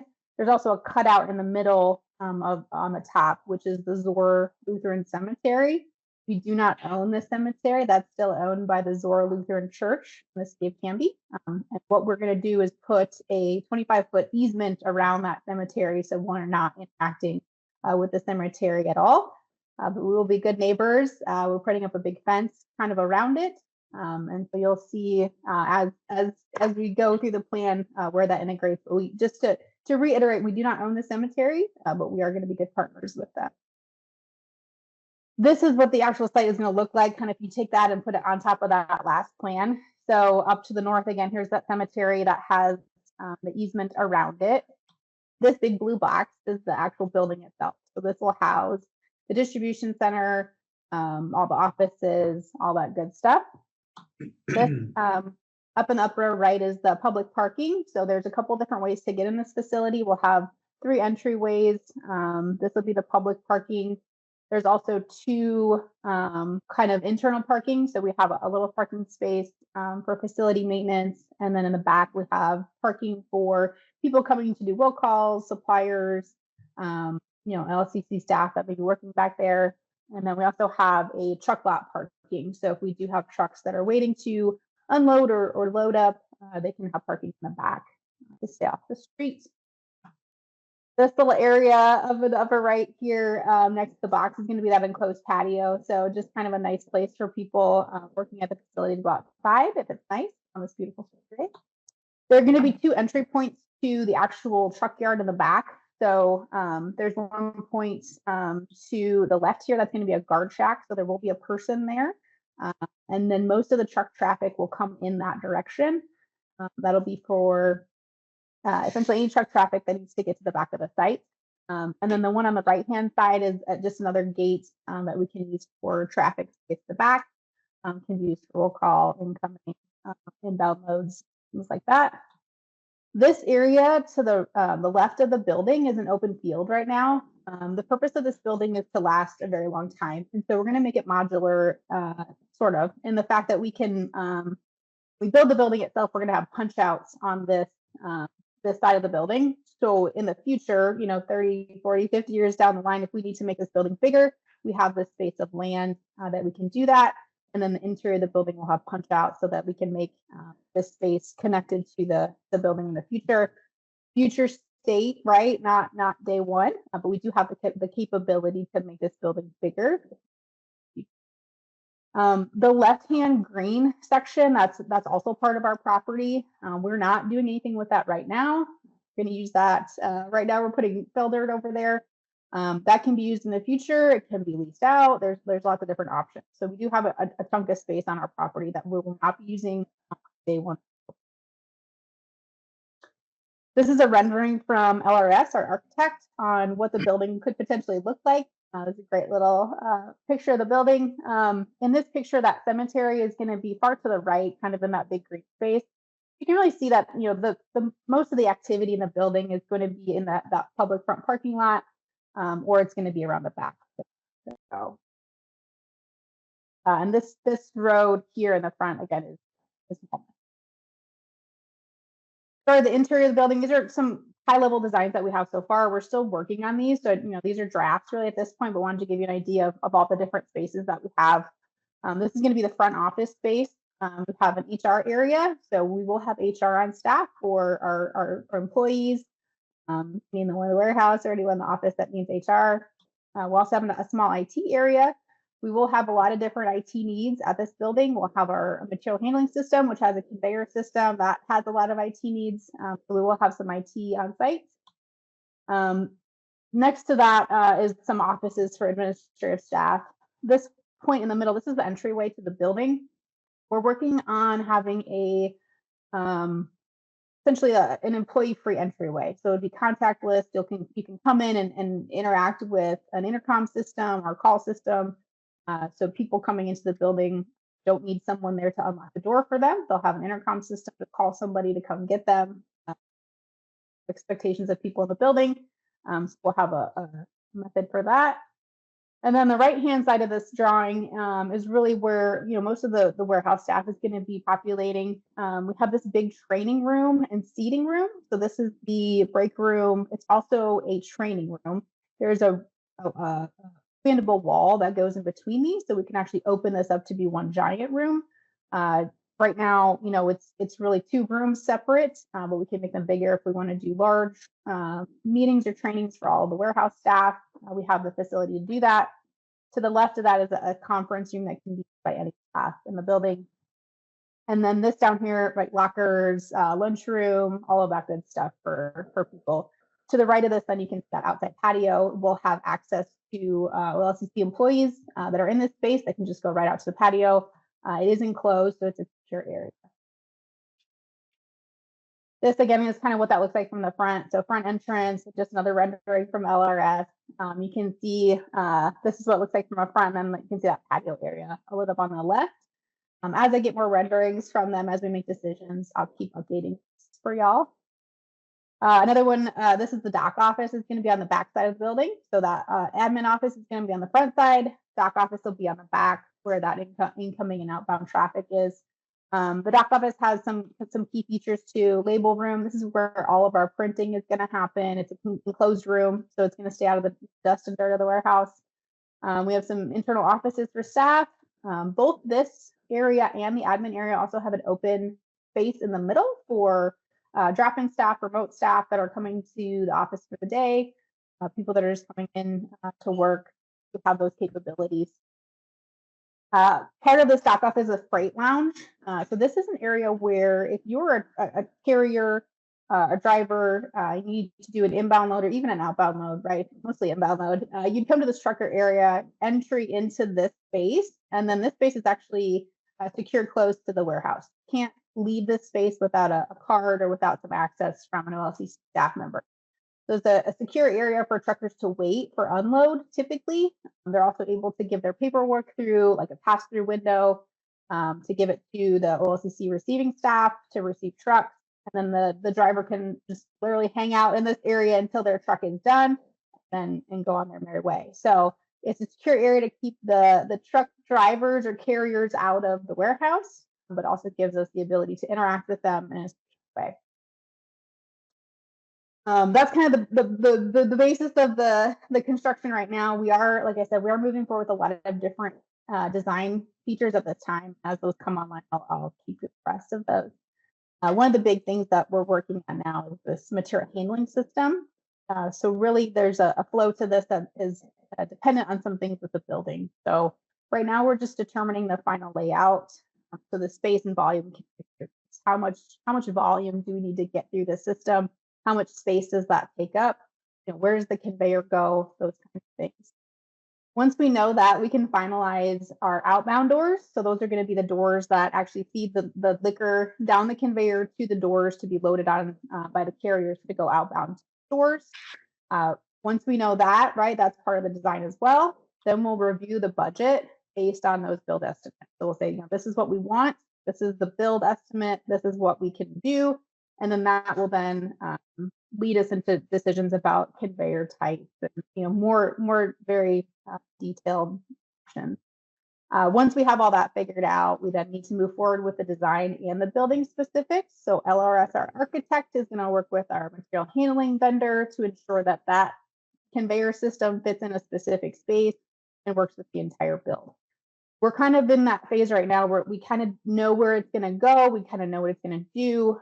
Now it's really just getting the details of how does that all work together. A bit complex. I should have more updates on that for you all next meeting as we get some of those things. Thank you. Yep. Next thing is a big thing that's happening now is site mobilization. What does this mean? So J.E. Dunn is our contractor. They are on site in Canby. So if you happen to drive by the site today, you'll see a lot of action going on. They've cleared and leveled the site, put in erosion control. They're starting to put up construction barriers, fencing, normal construction stuff. Also, signage and equipment is starting to land on site. And then we're also going to have materials start on site, so deliveries to the site. So far, so good. Things are going great out there. We get kind of regular pictures from our contractor on what it looks like. So again, it's a pretty much a flat area now. But again, people are mobilizing on site. This upper right picture is just a picture of the cemetery as it is today. It has a little white picket fence around it. Like I said, we'll be putting in a larger fence around that easement to ensure that, you know, OLCC stays away from that cemetery. But again, the picture bottom right is a good one. It shows kind of their temporary parking area that they've put in there. Also their JE Done sign. So exciting things are happening on site, which I'm very excited for. And then current schedule, construction is set to begin March 31st. What does that mean? It's really just a lot of digging, right? They're going to have to dig, essentially move a lot of earth, do some digging. And then the actual construction will start closer to the end of April, right? So they have to get the site ready. We have these kind of long-term things that we've put in, and that's why I say it's the current schedule. So by June of 2026, material handling should be complete. By the end of June, we should have substantial completion of the building. And what that means is it's all built, but we have to kind of test everything, make sure everything works. So that's going to happen in June, and then we'll be testing and plugging things in, making sure things are working. July is when we're kind of hoping to put in our new warehouse management system that Christy Scott's team is working on, the DSSC, you'll hear it, Distilled Spirit Supply Chain. That's going to hit this as well. So we're integrating that to our current warehouse. And then once we have substantial completion, we'll start integrating it into the new warehouse. So that our new warehouse will have a new system, new conveyor. That'll happen hopefully in July.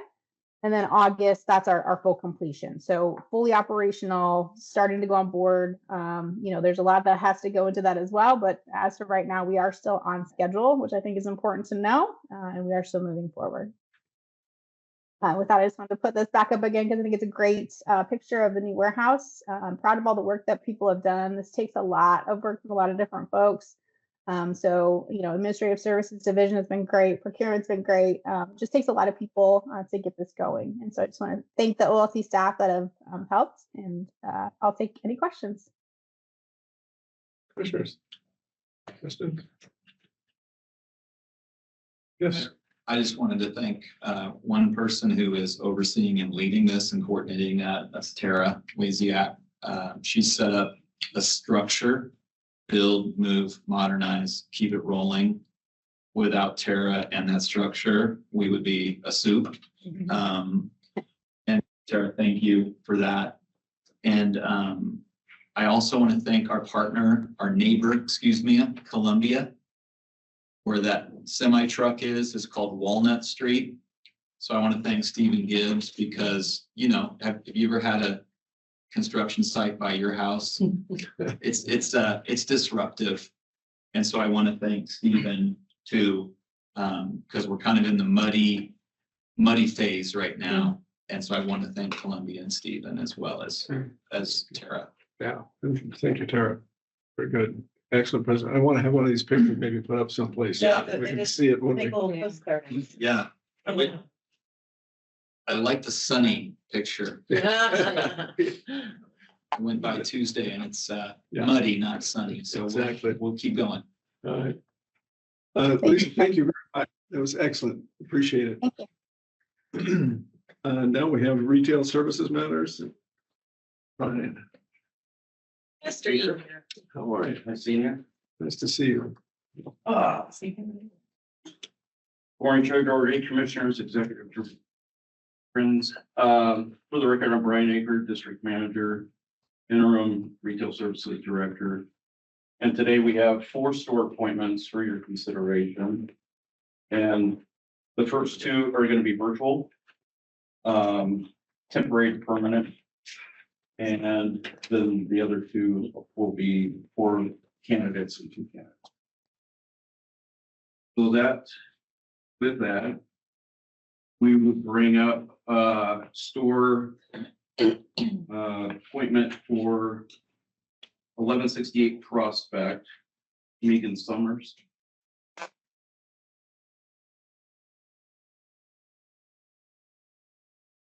I see her on the call and let me just do something different here.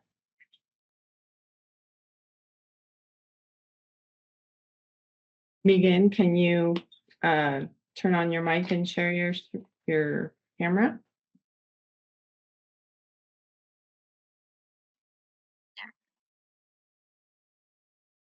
Can you see me? Well, we can hear you. I've got it on presentation mode, so. Good morning. Okay. Good morning. My name is Good morning. Megan. Megan, let me stop you for just a second. This is Commissioner Floyd. We're going to give you 7 minutes for your presentation. If we at all need to stop you and ask any questions, I'll make sure to press the pause button. And I'll give you a 30-second warning, or heads up rather, when your 7 minutes is up. That sound fair? Yeah. All right. Thank you. Thank you. All right. Thank you. Welcome to our presentation about the Prospect Store and family-owned business at the heart of our community. As owners for nearly 3 years, we are excited to apply for this OLCC liquor agency.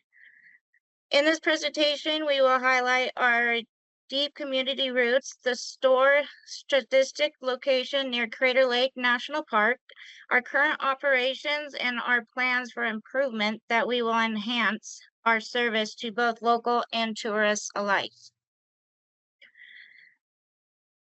We've owned the Prospect Store for almost 3 years. I've taken it over from my parents who ran it for 13 years. My husband was born and raised here while I've been part of this community for over 20 years, managing the store before our ownership. The store is a family operation with my son helping out at the gas station. We've maintained its position as the heart of Prospect, continuing the legacy while implementing improvements. As locals who love camping, hunting, and fishing in the Prospect area, we understand the needs of both in the community and the outdoor who visit our region. For the past decade, we've organized a Christmas gift tree program that brings the community together to support local children. This beloved tradition culminates on Christmas Eve when children visit Santa and receive their presents. Our store serves as more than just a retail location. It's a gathering place that helps maintain the tight-knit nature of our rural community. We take pride in keeping these connections. We've committed to keeping our community together through both everyday operation and special events that strengthen local bonds and support those in need. We are located just 33 miles from Crater Lake National Park. Our store is perfectly positioned to serve the steady stream of tourists visiting this natural wonder throughout the years. Beautiful waterfalls surround us, some as close as a half a mile from our store, making us an ideal stop for visitors exploring the natural beauty of the area. We serve hunters and fishermen who return annually to enjoy Prospect's outdoor offerings, building lasting relationships with these regular visitors. Our upgrades, we're planning to fix our back wall electrical system and add an automatic generator. This is crucial as power outages are frequent in our remote location, especially during the fire seasons and the severe weather events. We currently operate what may be the oldest gas pumps in Jackson County. Finding replacement parts has become increasingly difficult, putting us at risk of service interruptions. Our plan includes installing modern pumps with card readers, allowing customers to purchase fuel even when the store is closed, a significant convenience for our remote community. The upgrade will include the new awning to protect both the pumps and our customers from elements, enhancing the overall customer experience. We recently installed a new roof and have plans to paint the building exterior, enhancing both appearance and structural integrity for years to come. We're replacing the cabinets under the fountain machine and coffee station with stainless steel tables that will be more sturdy, cleaner in appearance, and easier to maintain. And we just recently got this done on Monday. Our backstock for liquor is securely locked and located right by our office, ensuring proper inventory control and security for these high-value products. When we redesigned our counters area, we created more space to show our liquor collection, improving visibility and accessibility for customers while maintaining security. Our counter setup allows for proper ID verification and controls sales of liquor products, ensuring compliance with the OLCC regulations while providing excellent customer service. We are looking forward to working with all of you and to keep upgrading what we can each year. We love our community and will continue to do everything we can to make it better. Thank you. Questions, Ms. Commissioners?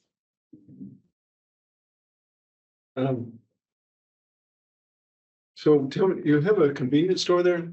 Oh, there's your picture. Thank you. Nice to see you. Nice.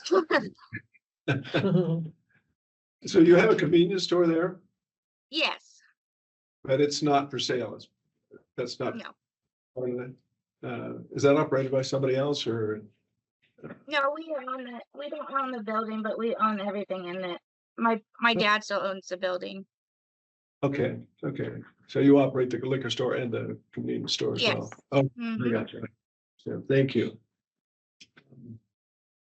Very much. Appreciate your presentation. Well done. Thank you. Thank you.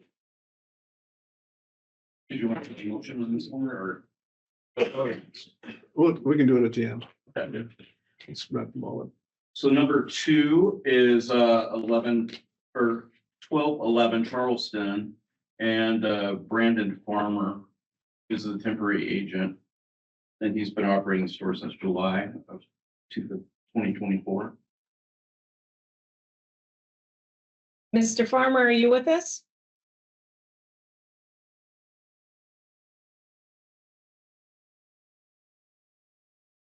Do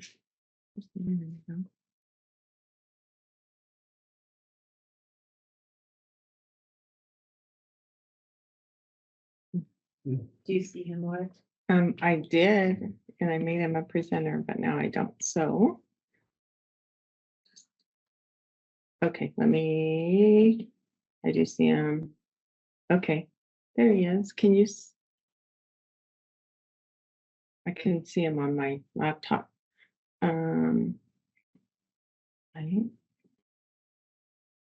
We have to There unmute. we There go. he is. Hello, Mr. Farmer. Did you hear the spiel about the 7 minutes on presentation time? Let's make sure we can hear him. It looks like he's muted.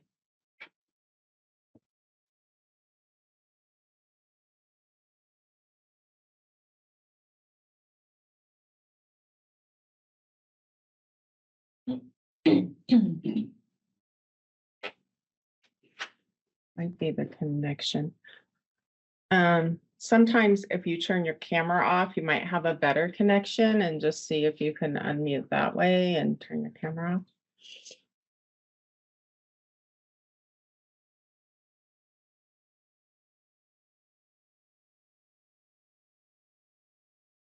I see he's unmuted, but I don't think we can hear him. Did he test his microphone earlier? No. Can he call him? He can. I just will need to know the phone number that he's calling from, so I have if you want to go through other stores, and then you can bring me a phone number so I can recognize and give. Yeah, let's do that. We can do that. Okay. Back to Tri-State. So moving on to store number 3, this is 1016 Dallas. This is a interesting situation with this store. The opening is because of the death of Agent Tim Grimes. Yep. He'd been with the commission since, as an agent since 2007. Passed away last year. And in the course of the temporary agent running the store, we had a arsonist break in, complete destruction of the store. And finally got it to a point where we could advertise at this point for a new location.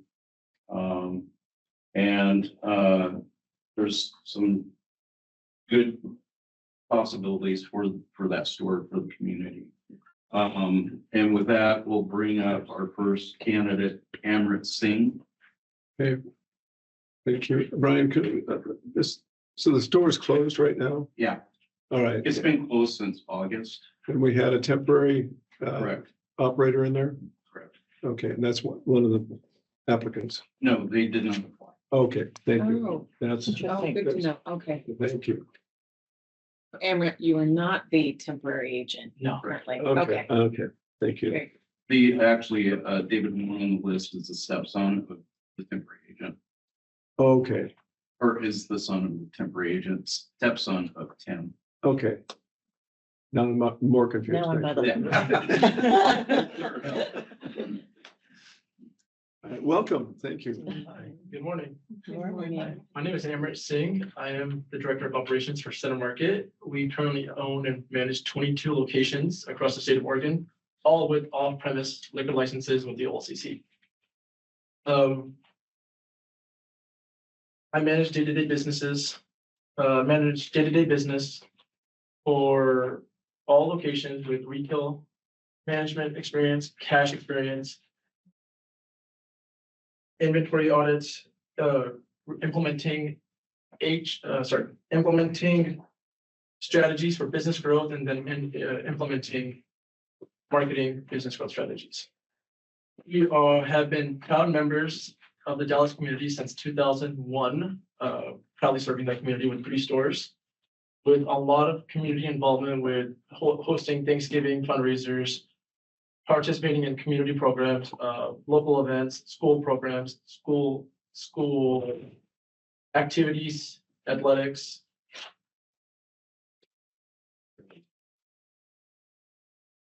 This mission statement isn't just words. It's what drives our decisions, our customer interactions, the way we run our business every day. We are committed to upholding these values and to better serve our community.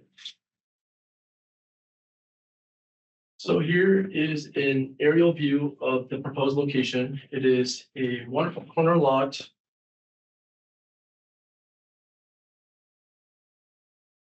Off Washington Street and Church Street.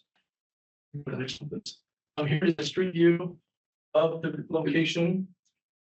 Currently, the building is 1,700 square feet, but I do have permits. I should have permits in hand beginning of next week to expand the building out to 3,500 square feet, which would be exclusively used for this proposed liquor store.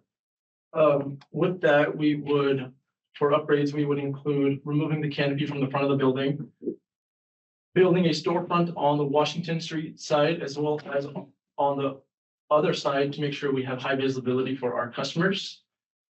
We would include a very modern new earth tone color for stone all around the building, as well as nice canopy lights with big street signs as well as big building signs. Here is just to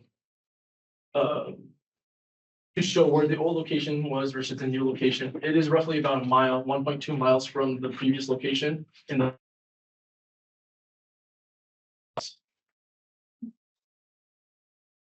As I said, this building is going to be roughly around 3,500 square feet. We'll be allocating roughly 2,800 square feet to liquor and liquor-related items, including mixers, drinks, ice, whole shebang, as well as cigars, tobacco products, lottery, and then we'll use the remaining 700 square feet for backstock. here's a proposed floor plan for this new store. And within the improvements, we would be bringing in walk-in coolers, beer caves to keep beer, wine, as well as champagne, and have a wide selection of that as well as energy drinks, sodas, anything that somebody who is consuming spirits would need. Go to the next one, please. Next one, please. Okay. So we are trying to create a very modern new space. We are planning to have a dark color scheme inside, very well lit with nice gondola shelving fixtures to allow for us to maximize our space as to display our spirits as well as our mixers. Have areas dedicated for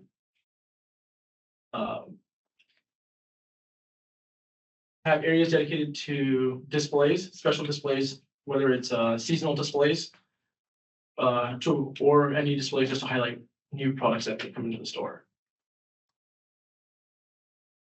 A little bit about inventory control. We'll do 4 feet shelves.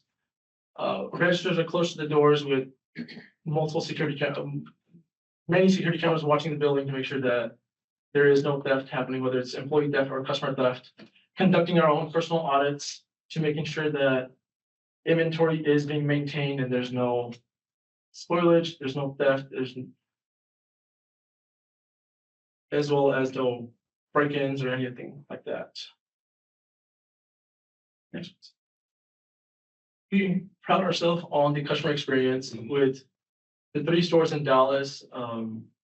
We are there to serve as serve convenience to all of our community members, to provide everything that they need, so it's a one-stop shop for everyone. We will have very knowledgeable staff who knows what the product that we're selling, so that way if somebody does come in, we are able to answer questions about origins, product, how it's made, just about local brands as well. So being with that, we do provide we do secret shoppers just to make sure that our employees are following and checking for theft, as well as checking OLCC compliance with checking IDs and making sure we're not selling to any minors. Alongside that, we do host workshops to make sure that our employees are reminded or have gotten refreshers on what the OLCC regulations are. So we are making sure that those items, are constantly refreshed into their minds. It's not something that's not a mistake we do make.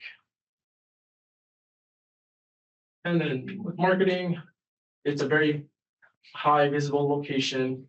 So we would like to have a lot of signage just to showcase where we are, where our location is, to attract the 21+ consumer, utilize social media as much as we can to target those individuals. 30 seconds, Mr. Singh. Rough startup cost is what we're expecting. Rough monthly expenses is what we're looking at here. And rough financials, showing that, the previous liquor store did roughly 3.2 million. We're assuming that we're gonna try to do half. Go ahead, closing our statement. But thank you so much for your consideration. Really do appreciate it. Thank you. Thank you. No, stay here. You're not the. Commissioners? Questions? I got a question for you. Yes. Your presentation deck looks very beautiful. Thank you. I like the sign, all the modern, what you got going on with the shelving. What do you anticipate? What's the cost, do you think, for all that? I'm thinking probably around 200 to 250 on top of the license buyout. So roughly 350 to 400 for everything. that's what you are willing to invest in this. I'm willing to invest more, but that's kind of from what our projections are, that's kind of what we're expecting to pay. Okay. Okay. And you would just be leasing that spot, on, was it Southwest Washington Street? My Are mom you owns it. purchasing that? My Oh, mom okay. owns it, so just. Gotcha. Okay. Good. Okay. Thank you. She a good landlord? She is a good landlord. Thank you very much. Thank you so much. Appreciate it. Okay, up next, we have Amritpal Singh, representative of Babadeep Singh Inc. Well, Any relation here? No, just thanks. Yeah. That's- 7 minutes to start whenever you're ready. All right. Good morning, all the members of OLCC and Chair Dennis. Thanks for giving us the opportunity today to present our store for store 1016. First, I'll give you introduction myself. My name is Amritpal Singh, and I'm the president of Babadeep Singh Inc. 12, 7-star liquor and beer outlet. Thanks to your summary. And this slide basically tells about the ownership of the business. We are two partners, me as the president and my brother-in-law, Prithpal Singh, as secretary of the company. We both have almost about 18-year experience in the retail industry. Own and operate a liquor store in Amity, Oregon, 1039. 7-star liquor will be operated by a team of 10 members that will include 4 cashiers, two stocking people, 1 manager, 1 assistant manager, and both owners. Together, we can provide a world-class liquor buying experience for every customer who walks through the doors of 7-star liquor and beer outlet. Next slide.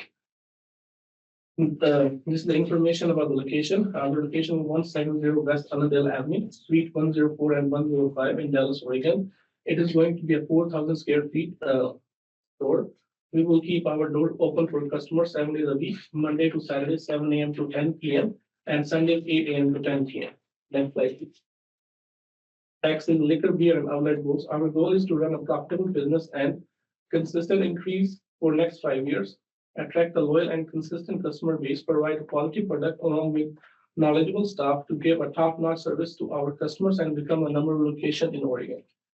Next slide. And liquor, beer, and wine selections described along with the liquor. We also going to carry beer, wine, soda, tobacco, chips, and other product that going with the liquor to make a convenient place for all the customers who will come to purchase liquor to our stores. Next slide, please.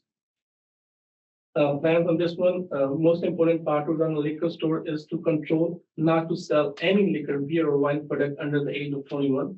To combat this, the business will take all the precautions to prevent product from getting into the hands of underage people, such as purchase and utilize current ID scanners, train staff on how to recognize fake IDs.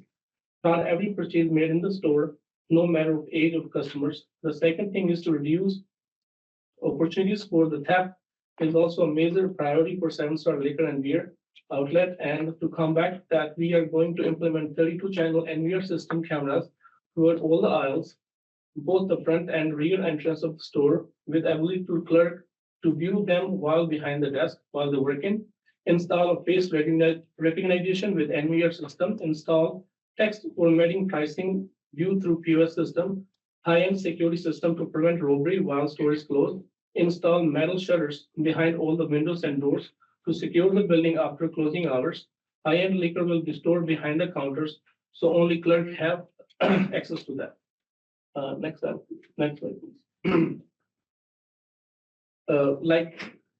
Like with the liquor, we're gonna keep our competitive beer and tobacco pricing, keep our staff fully knowledgeable about the product that are selling in the store, compliance with government regulations, attractive product presentation, host exclusive event and testing. Next, population. Dallas has almost about approximately 17,214 total population. Out of that, 9,081 is male and 8,133 are females. Next, please. Next. The signage. We will have an outdoor signage on the main complex signboard. We will put some feather flags and yard signs. Next is marketing plans. We will do some on-site marketing that will include install displays to products such as storefront displays, checkout displays, freestanding displays received from liquor manufacturers, word of mouth signage, and road frontage signage. Online, we will do Facebook, Instagram, Twitter page, print ads, online local listing extras. Next one, please. Okay. Next. Next. Our startup expense. We are going to spend about approximately 400,000 at first year because that can include all our startup costs plus the buyout to the current agent. It's gonna include all the supplies, permits, interior designing, licenses, and all the operating costs. Next. This is a financial projection for first year. We have more expense because of all the startup costs and the buyout. And it will go down because after all the payout first year. Next, please. This is our 5-year sale breakdown. You will see we have consistent increase of sale year to year because of all the hard work we are going to done in the store and all the remodeling and make it fresh. Next one, please. Conclusion, the company management is confident that Seven Star Liquor can achieve its aggressive sales forecast and total sales approximately from 3.6 million, what is doing right now, to all the way up to 5.2 million next 5 years. This is our projection, and provide Dallas community a neat and clean friendly store for their day-to-day liquor needs. Next one, please. This is the floor plan. As you can see, all the wall, we're gonna put all the high-end 72-inch high shelving. So all the, like whiskey, vodka, those have more flavors and more product. So we can put it all around the store. In the middle, we're gonna keep only 52-inch high shelves so we can see through it, and all the other items go in the middle. And all around the store, you can see we're gonna put all the displays. So that's gonna help us, especially in the season, like Christmas season, all that. So we can display all the shelvings. So display so people can see what's new in the store. We will have a special testing counter on the corner. So we're gonna try to do testings every week if it's possible. Will depend on the availability of vendors. And then we will have a humidor. We will have a 20-door cooler with the beer, soda, and all of that. In the back, you will see we can have a special area for the bar owner. So this way, all the bar owners or licensee who comes to purchase, they don't have to wait. Their order will be relocated separately and everything will be done. And we don't want to mix all those with our regular store and the other stuff. That's why we can keep it separate. And we can have a big stocking on the side where we can do all the back stock. 36. Next slide, please. This is the side, east side location. You can see how it's gonna look. Next one. This is the north side. Next.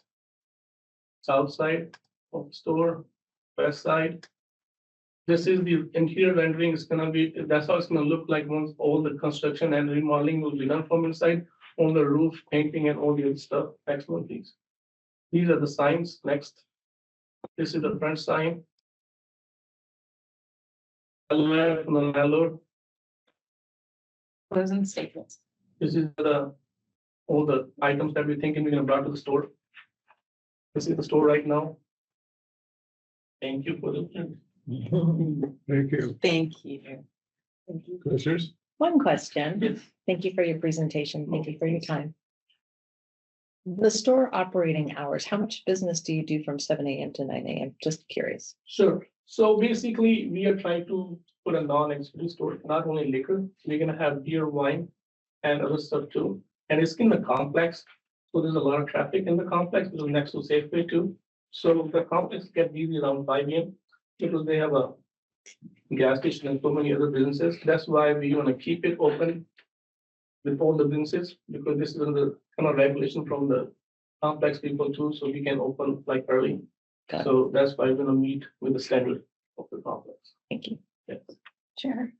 Commissioner? Thank you very much for your presentation. So this is on the same site where the arson occurred? Yes, and ma'am. Is there a lot of remediation that you need to do? So right now, existing, like the old liquor store was only 2,600 square feet. And then there's another vacant next door. So our plan is take that 1,600 square feet. Right now, it's available within 30 days, so we can open within 30 days. And the 2,400 will be available in 45 to 50 days because the landlord is almost ready and they're working on it. So once that done, we're gonna combine both. But the 1,600 square feet, we can start as soon as possible. And then once the 2,400 will be done, we can combine both together. Thank you. So it'd be a 4,000 square foot. Yes, ma'am. And the cost to do this? What do you So anticipate?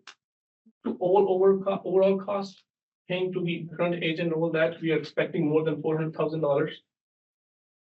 Out of that, I think $150,000 approximately go to the agent. And the rest, almost $250,000 on the renovation. And then approximately $100,000 to buy the equipment, shelves, lighting and all this stuff. So a total of what, 450? Close to 450, yes. Okay. Thank you. Chair, Question. forgive me if you've already said it, but where do you live? I live in Salem, Oregon. Okay, Yes. and which is pretty close. 15 minutes drive. Okay. Yeah. So you're familiar with the area? Yes, we already have one store over there. And I was gonna ask what your experience is in retail. So, liquor sales. yes, I do have an 18-year experience in retail. Okay. So I already have a current liquor store in Amarillo, Oregon. I own it since 2015. And I have several other convenience stores too. But in Dallas, we already have one liquor store, not liquor store, convenience store with gas station. Basically across the street from Safeway. Yeah, so I'm in this community from 2018. In Dallas community. Well, that answered my next question, which was why have you decided to apply for a liquor license? And yeah, sounds like you were in the business already for it. All right, thank you. So you anticipate what, 40 hours a week you're gonna spend at this store? Yes, sir. You've got lots of, it sounds like you got lots. I don't manage all the stores. I manage only one store. Oh, okay. It's a family-owned business. So I have brother, sister, my dad. They take care of all. I just take care only of one store, the Aldi store. Yeah, where Yeah, is the your liquor store. brother? Yeah. Your brother-in-law is partnering with you? Yeah, yeah, And is yeah. he here today? Yeah, he's here. He's taking care of the convenience store. Yeah. Hi. I just take care only the liquor store. Okay. Okay. Okay. All right, thank you very much. Nice You're welcome. presentation. Thanks. Yeah, she read it. I'm gonna give Brandon another shot. I think he's on. Yeah, let's do that. That's, That's Brandon Farmer for Charleston. morning, Brandon. You there?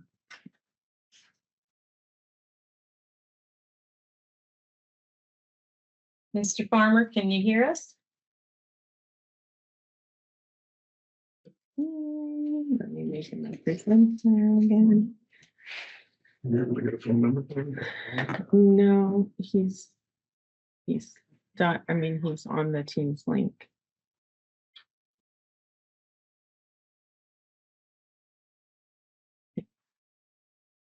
Looks unmuted.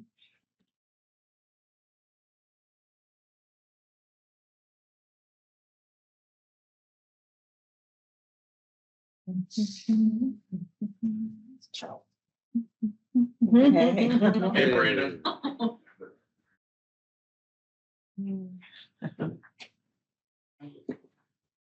He looks like.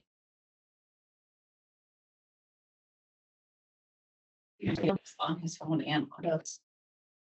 I can call, I know, I know he's dialed in. Do you want me to call him and just put him on speakerphone? Yeah. Last resort, Yeah, right? Sure. Let's do it.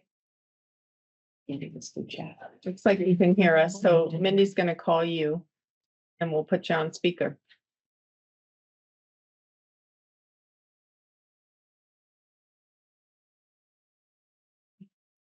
Can you hear us? I can hear you, yes. Would you like me to just walk around? Just hold it right there. Yeah. We can hear you. I'm gonna put you right here. Hello, Mr. Farmer, can you hear me? Yes, I can. This is Commissioner Floyd. Did you hear about the, you got 7 minutes? Yes, I did hear that. Perfect, perfect. I'll give you a 30-second warning. And whenever you're ready. Okay. Should I wait for my slider? Should I just go? Whenever you're ready. Okay. There's your slide. My name is Brandon Farmer. My store is in Charleston, Oregon. It's the liquor store 1211. It's we own the general store. My wife and I do, and then the liquor store is attached to it. And that's my wife. We were working Christmas Day, and that's the store there. Next slide. A little history about myself. I served in the United States Air Force for 12 and a half years. I was security forces and investigations. After that, I had the opportunity to go to New York.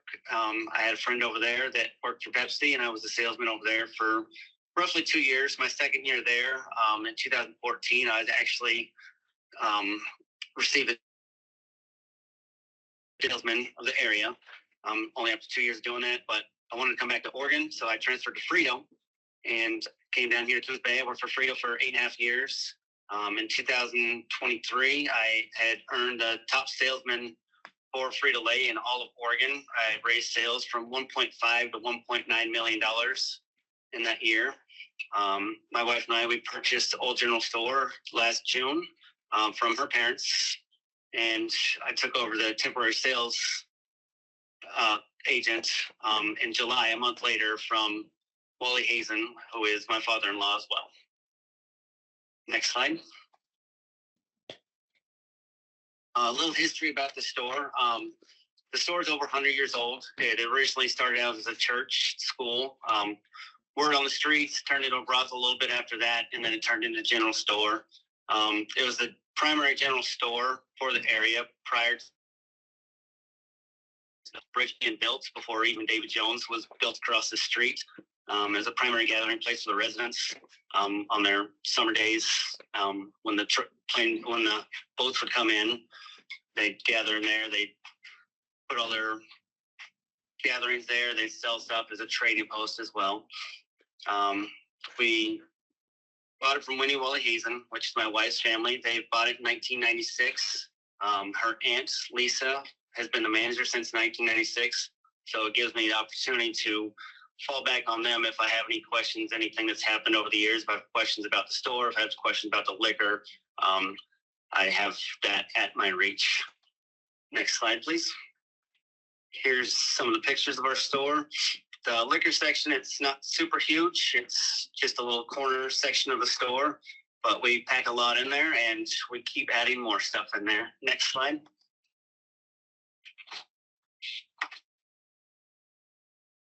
And next slide. Some of the changes that I've done since I've taken over the last year, I've added a new section in the area. So any of the new items that we get, we not only put it on the shelves in this normal section where we put it, we also have it in the new section areas. So it kind of gives people two options to kind of see it, and hopefully it helps with the sales of those, because usually if you see it once or you don't notice it in one section, you go to the new one, you see it a second time, you're like, oh, I might as well grab that, see what it tastes like. I've added over 40 SKUs since taking over, and hopefully that'll keep growing as we kind of figure out more of the market, what people are buying. I've come in contact with the Coos Bay liquor store and North End liquor store, just kind of see what they sell, what their higher selling items are. And if we don't have it, I'll bring it in just to kind of give that clientele out where we live that option. I've brought in a few of the higher end stuff, not a whole lot, just because, again, our clientele are more the fishermen. It's a fisherman community. So we try not to go too high, but we have those options there because it is tourists during summertime. To improve marketing, I purchased ads in the local papers and also the RV map section, RVUSA.com and RVUSA mobile app. We have ads in there for not only the general store, but the liquor part as well.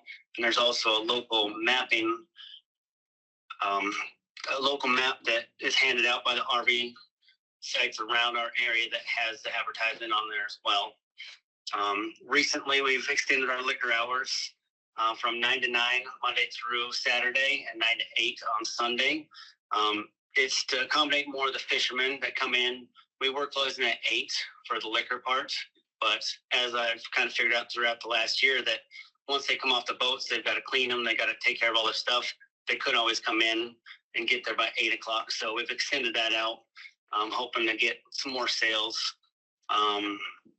We're currently looking at purchasing new shelving for the area.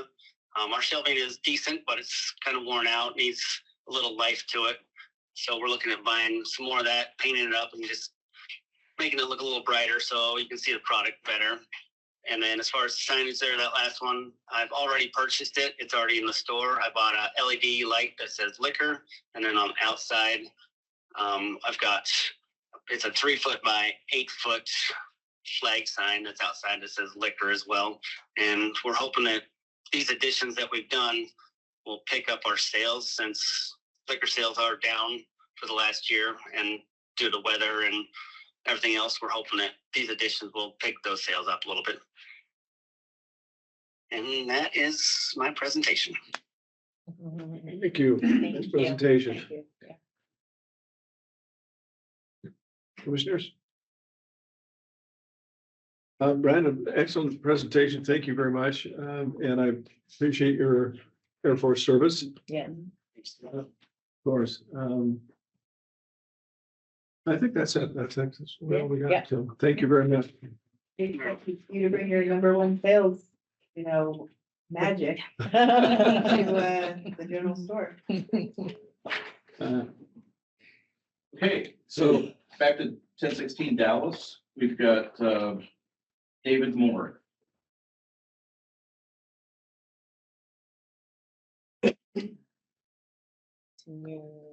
Alice. Right. Okay. Oh, shoot, I'm sorry. I didn't realize that was continued.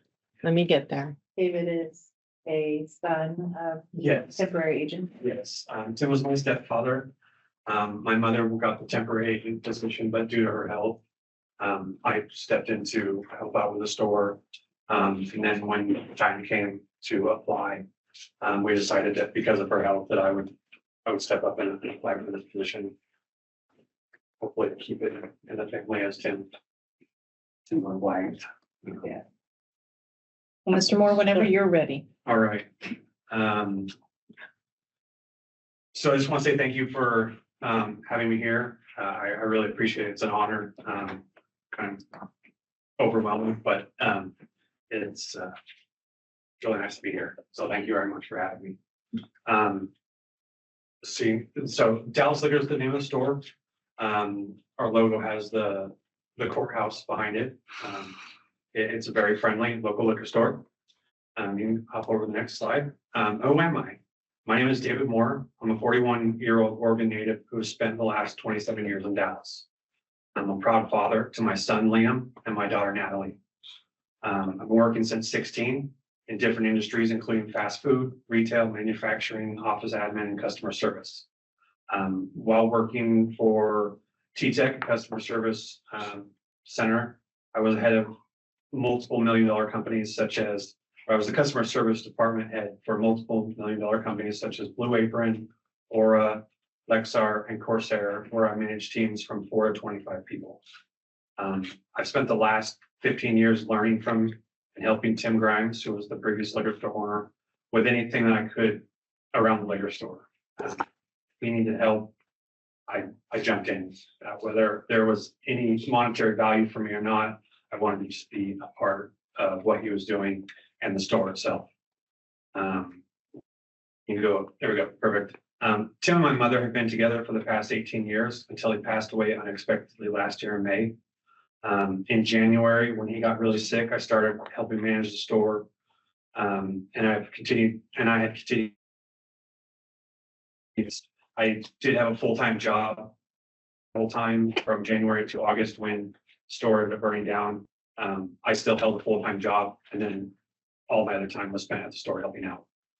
In August, I quit my full-time job, and then a week later, the store got vandalized and has been shut down since. But I happened to go to with OLCC anytime we needed any questions asked or they needed to get in the store, coordinating with the liquor getting removed, coordinating with the people coming in to clean up the store. I've always wanted to manage or run the liquor store. I just didn't think it would be under the circumstances that arose. Can I ask you if they found anybody? Yes. What is the state of locating this person? The person was in the store when they showed up. They were arrested. They were tried. They ended up getting about 33 years. They already had an arson charge previously. They got a couple more tacked on. So it was, and they're in prison now. So And it, you know, for that chapter, that has been resolved. And luckily, we were able to get some closure there. Due to the fire and all the damages, we're planning on moving to a new location. I've been in talks with the current landlord, and they haven't wanted to move forward in rebuilding, partially because of all the fire damage, the wiring that's gonna need to be replaced, the walls are moldy. I mean, there's so much damage in the store, it's gonna have to be gutted and rebuilt. And they're not willing to fix it right away for us, at least. So there is a new location. It's at the end of a strip mall in Dallas. It's about 0.4 miles from the old location. I think it's a better location. It's right on two of the main roads that people drive by. 90% of people in Dallas will drive by instead of it being kind of tucked away where it was. Much better parking, more up to date. It's got AC, it's got heating, which is something the other building didn't have because the landlords wouldn't help take care of it. It's got a security system. It's got cameras, which we plan to add more of. Much better parking than the old location. I still have 5 employees that were working for me at the time that are eager to come back. They've been with the store for 5 to 10 years, and so they're very knowledgeable about what's going on. And they're basically just waiting by the phone for me to call them and say, well, we're back, get your stuff together. So Mr. Moore, what's the square footage of this new store? it's about 1,700 square feet. Thank you. We were open 10 to 8, Monday through Saturday, and then noon to 8 on Sunday, but I just want to stay even across the board and do 10 to 8 and see how that goes. If for some reason we don't have enough business in the morning on like a Sunday, and that's something we decide, then it's definitely something we can do. But I want to open up the hours just to kind of see how it goes. I'm planning on purchasing big heavy duty shelving and gondolas to maximize the retail space. That way we can have as much liquor stuffed in there as possible. The town loves their liquor store. They love their alcohol. I hear from people, I get stopped on the street in stores all the time. When is this coming back? We miss you guys. We miss the staff. We want our store back. So we want to do what we can to do right by them. We already have a tobacco license, so we'll be continuing selling cigarettes, cigars, chewing tobacco. We're going to put a Pepsi Coke cooler and an ice cooler back in like we had before. We also sold mixers and other liquor related items. So we'll be going back to doing that as well so that people can shop in the store like they used to, so it'll feel familiar. I'd also like to start selling wine and lottery. I know that's something that Tim really wanted to do, and I'd like to help that vision along. You can hop over to the next slide. So this is the new location. I crudely pasted the current liquor store sign from our old building over the front to kind of just give you an idea of, what we have on the front. It's got these beautiful side windows that I'd love to have some sort of advertising put up there, or the town has gorgeous murals that are painted all over on the walls that have history of Dallas. And I'd love to have some sort of mural painted by a local artist that kind of can capture, shows the town of Dallas, and maybe I can even add him on there too, just kind of as a memorial for him. Ms. Mark, do you know the square footage of the store? It's about 1,700 square feet. Okay, and the new one is about. Oh, the old one was about 2,200 square feet. The new one's about. Okay, 1,700 that's square foot, yeah. Are you worried about it being a little smaller? So the old store, Tim had a lot of knickknacks and cabinets and stuff that really didn't maximize the space for the alcohol. He had carried it over from the previous liquor store that he moved from. And so I really feel like even though the store is smaller, there'll be just as much space for the liquor and the other items that the bigger store had. Hop over to the next one. This is a picture of the interior from the front door, and then another picture of the interior from the back of the store. I want to repaint the walls to be like a nice gray color. I want the interior to be warm and inviting so that when you come in, you kind of feel like you're in a safe space. I also want to get, I know a local business owner who takes photographs. I want to get some photographs of the town and have them around the store, as well as 30 seconds. local plants and stuff. The next slide shows kind of the interior stuff that I'd like to throw into the store. A nice counter that's got room for expensive alcohol in the front. The big dark gondola, the shelving, and some of the coolers. And then the last page is just a letter of recommendation that my wonderful manager from my previous position wrote out for me. So thank you so much for having me here. It's been a pleasure, a little nerve wracking, but I wouldn't have it any other way. So absolutely appreciate Thank you. it. That's great. Thank you. Commissioners? Chair, just a question. Yeah. Sorry for your loss. Thank How are you financing this? Between the insurance money from the previous store and some money that my mom and I have saved up, we have more than enough to cover getting the store up and running, and then at least 6 months to a year of running costs and employee pay and whatever we need. So What is your estimated startup? I'm thinking around $60,000 to get what we need in there, based on the calculations that I've done with the gondolas and the stuff that I found. So, and that'll be covered by the insurance money, and we'll still have left over from that, aside from savings that we have that well exceeds that. Thank you.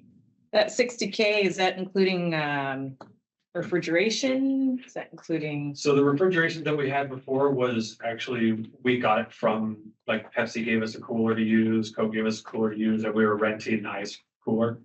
Okay. But so for beer, you mentioned wine, but for beer, refrigeration. At this point, because of the size of the store, we weren't going to put a cooler in and do beer, just so we could maximize the amount of liquor that was in there. We didn't have beer in the previous store, and we didn't have wine either. Okay. So I figured bringing in wine and possibly lottery will help bring more people in, and eventually we would like to get a bigger store and be able to have a big cooler with wine and, with beer and more cold products. But because of the location side of the store. And who's the main anchor in this chain, in this commercial space? Was it a Safeway? The Safeway was in the previous location. At this spot, we have a Mexican food restaurant on one side, and then we're on the other side. There's also like a chiropractor building. There's a smoke shop there. There's a little kind of lottery bar down into. Got it. Okay. And O'Reilly's. Auto parts and whiskey. Yes. And Thank you very much. Thanks so much. Appreciate it. Thanks for coming in. All right, next up, we have William Hague.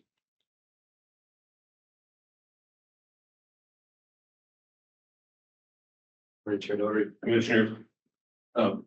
Let's say something really quick. On the email that we got for the presentation, it does say 8 minutes. My presentation. All the 8 minutes. If not, maybe a couple. Mr. Anchor? So, just want to put that out there for you. Did you practice for 8 minutes? I really did. Did you? Okay.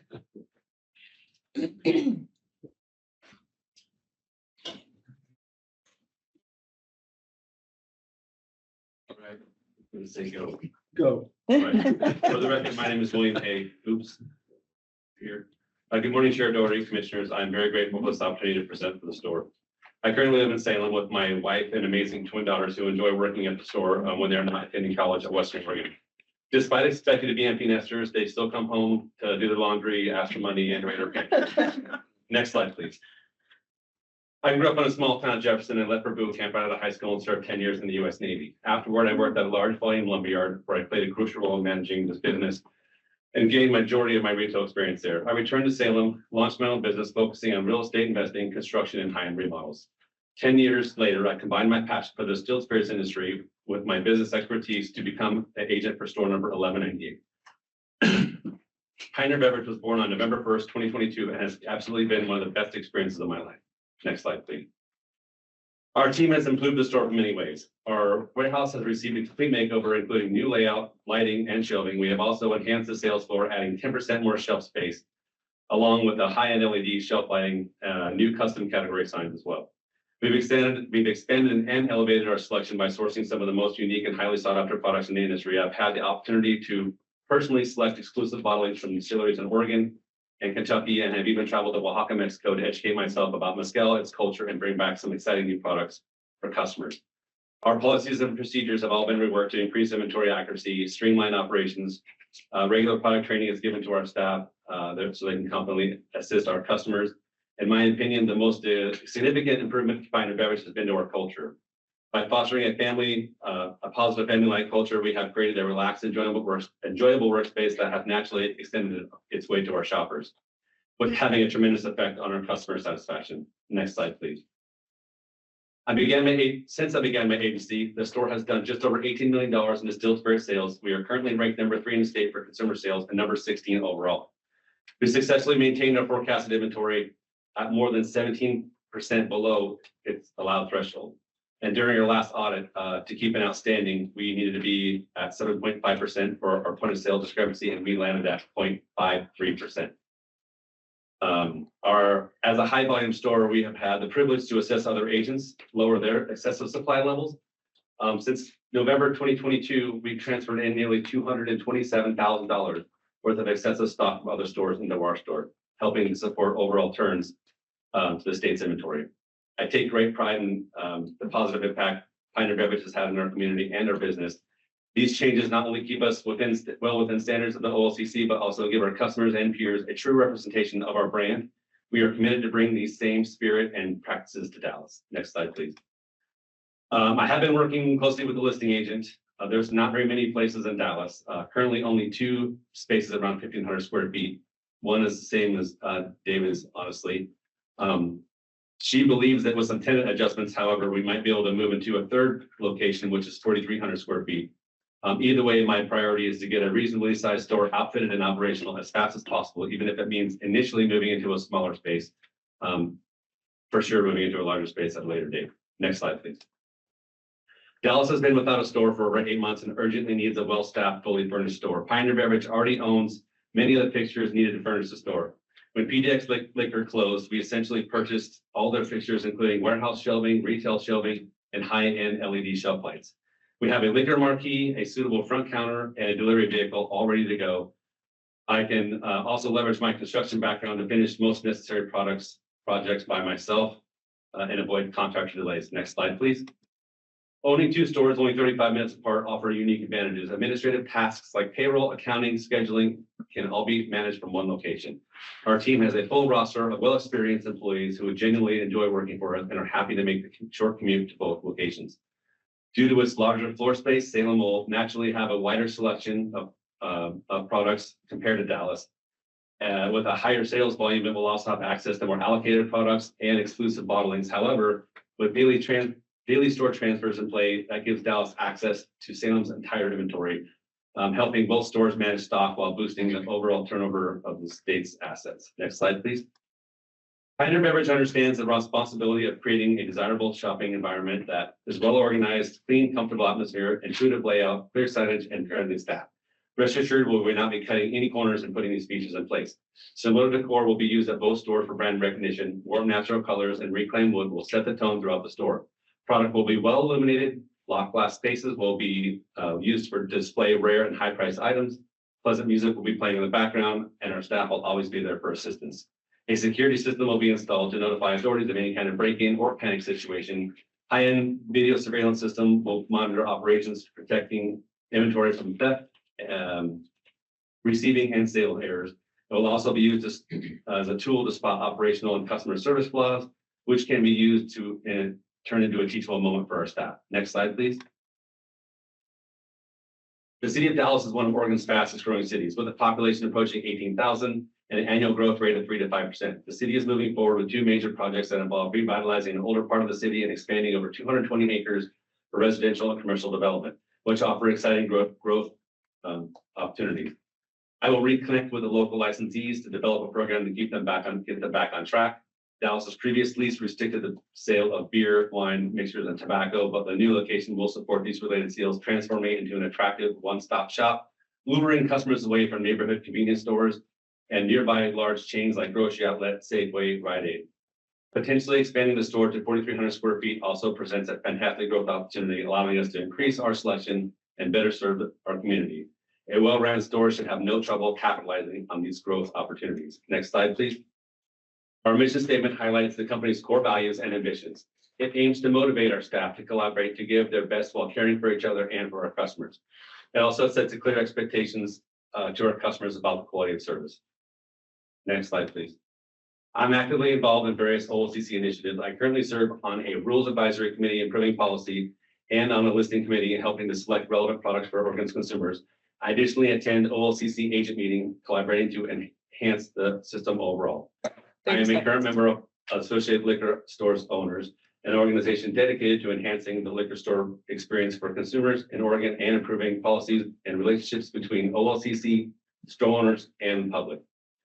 I've also been working with a new expansion store owner to help them learn the basics of operating as a state agent and to understand the intricacies of working with the AMDS sales software. Networking with fellow owners and industry professionals has been a great way to expand my knowledge and build solid relationships. Not only is it fun, but it helps me stay informed on industry trends and best practices. Closing statements, please. Being a liquor store owner has been one of the greatest pleasures of my life. I truly enjoy being an active member in the distilled spirits industry, helping others. I believe it makes me a better businessman, helps my business thrive, and in my opinion, contributes to a positive public image of a state brand store. Last slide. And that is the funding situation. Obviously, there's a couple spaces available in Dallas. One supports related sales, one doesn't. I'm hoping to move into the smaller one. It's a 1,500 square feet, which is not as big as I want it to be, but it has to, we have to get the store going ASAP. So either way, the expenses should be well covered, and I'm excited for the chance to serve the Dallas community. Thank you. Thank you. Thank you. Any questions? Thank you for your service. Thank you very much. I appreciate it. It's my absolute pleasure. Thank you. Well done. Good presentation. Good. Yeah. All right, thank you. Thank you very much. Thank you. Sir. Okay, with that, brings us to store 1205. One, which was up by mall 205. This is a resignation from Ricky Creamy, who was with us since 2003 as an agent. And I'd like to introduce Robert Boland. Robert Boland.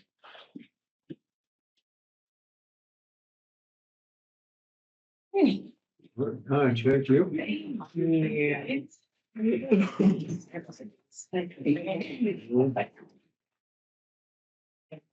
Thank you.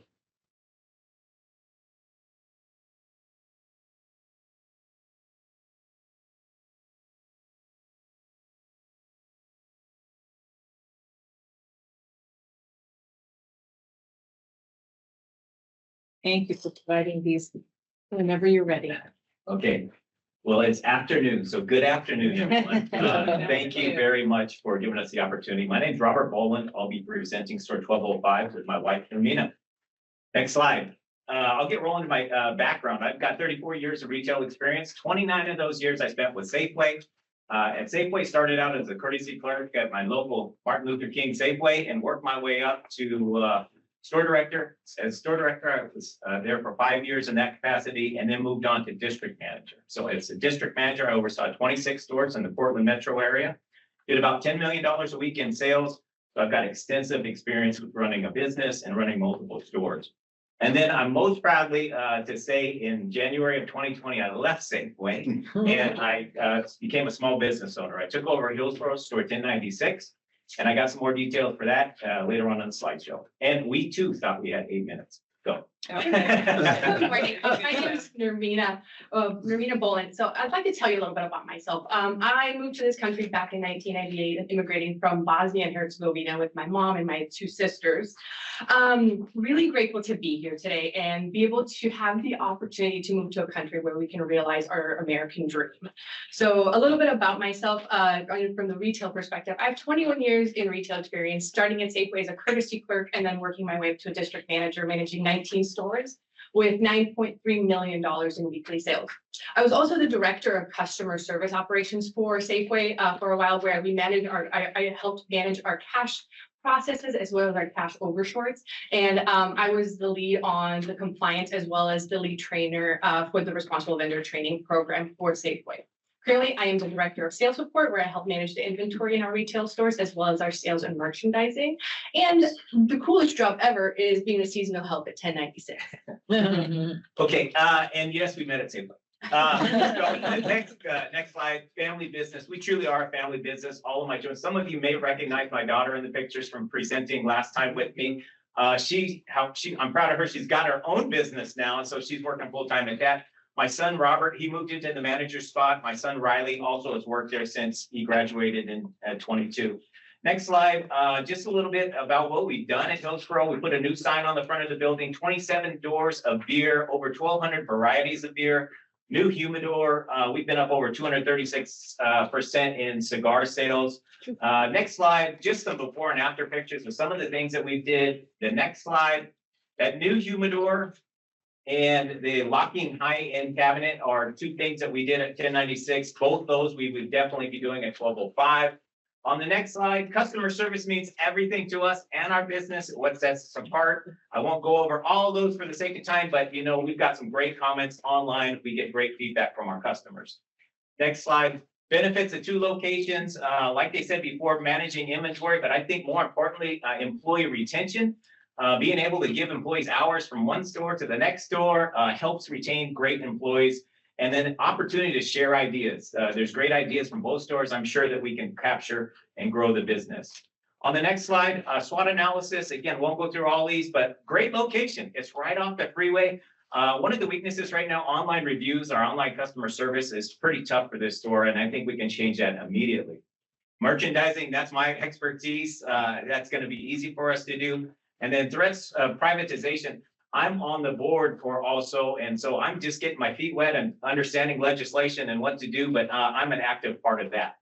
On the next slide, first 90 days, we're going to put in new flooring. We're going to paint the walls. We're going to re-merchandise the store. We're going to look at sales to space allocation. This store index is really, really low on pre-made cocktails, and we think we can improve that immediately by just getting some of those things in there.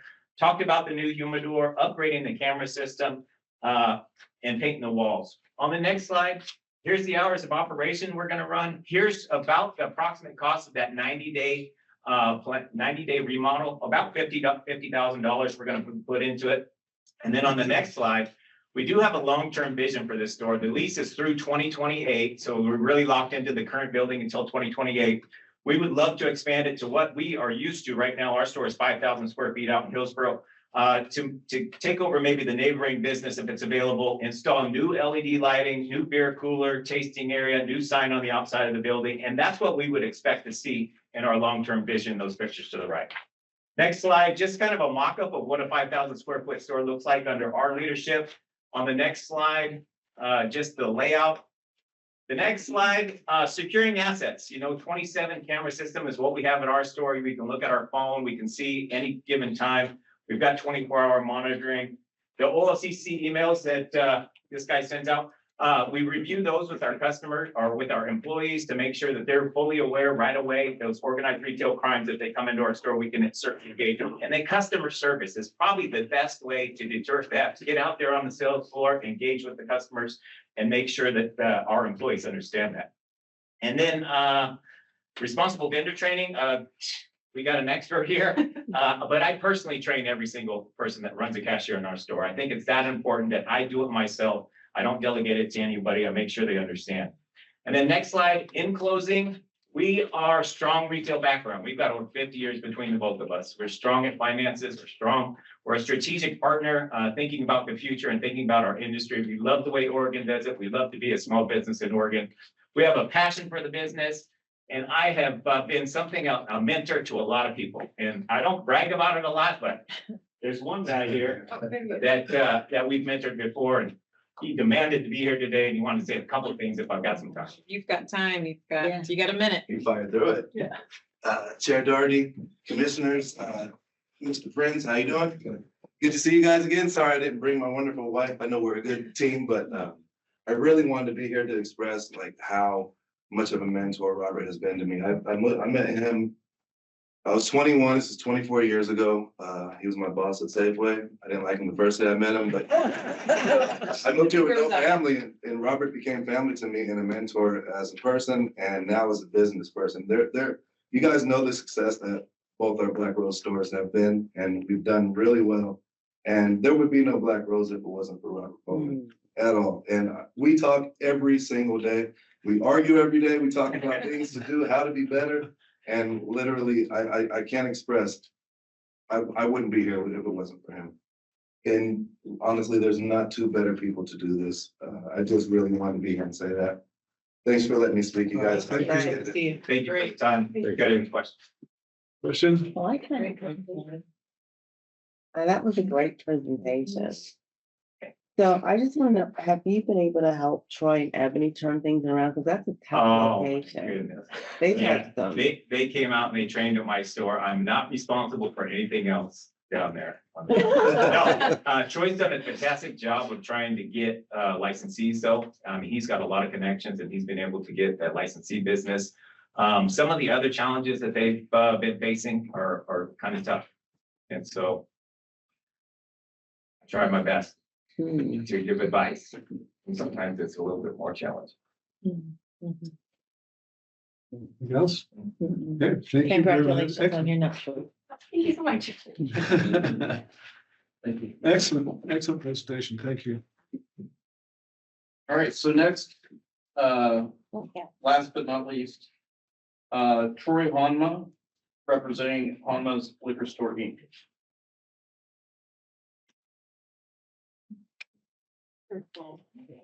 Thank you. Thank you.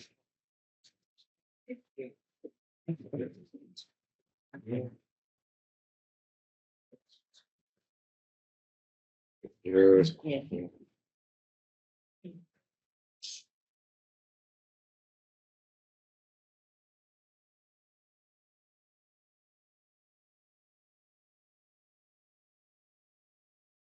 All right, good afternoon, everyone. Appreciate the opportunity again, coming back and, to let you know if the answer is yes, Robert was my boss. If anybody wants to know, we have that history. I was just gonna say 42 years of experience with Safeway. How old are you? You don't have to. You don't look old enough to have 42 years. Well, my body feels old enough, so I'm totally off. That's a lot of years. So, but yeah, I just turned 61, so old enough to know better, I guess. All right, we'll start here. Next slide, please. All right, a little bit of my background. I lived in Port my entire life, 45 years in retail, 42 years with Safeway Albertsons. I was a Safeway manager for 14 years in all different demographics. Even the 10th and Jefferson store, which you'll all be looking too young to even know what that old store was, but it was the only downtown store in Safeway at the time, and it was quite exciting, I guess is the best way to put it.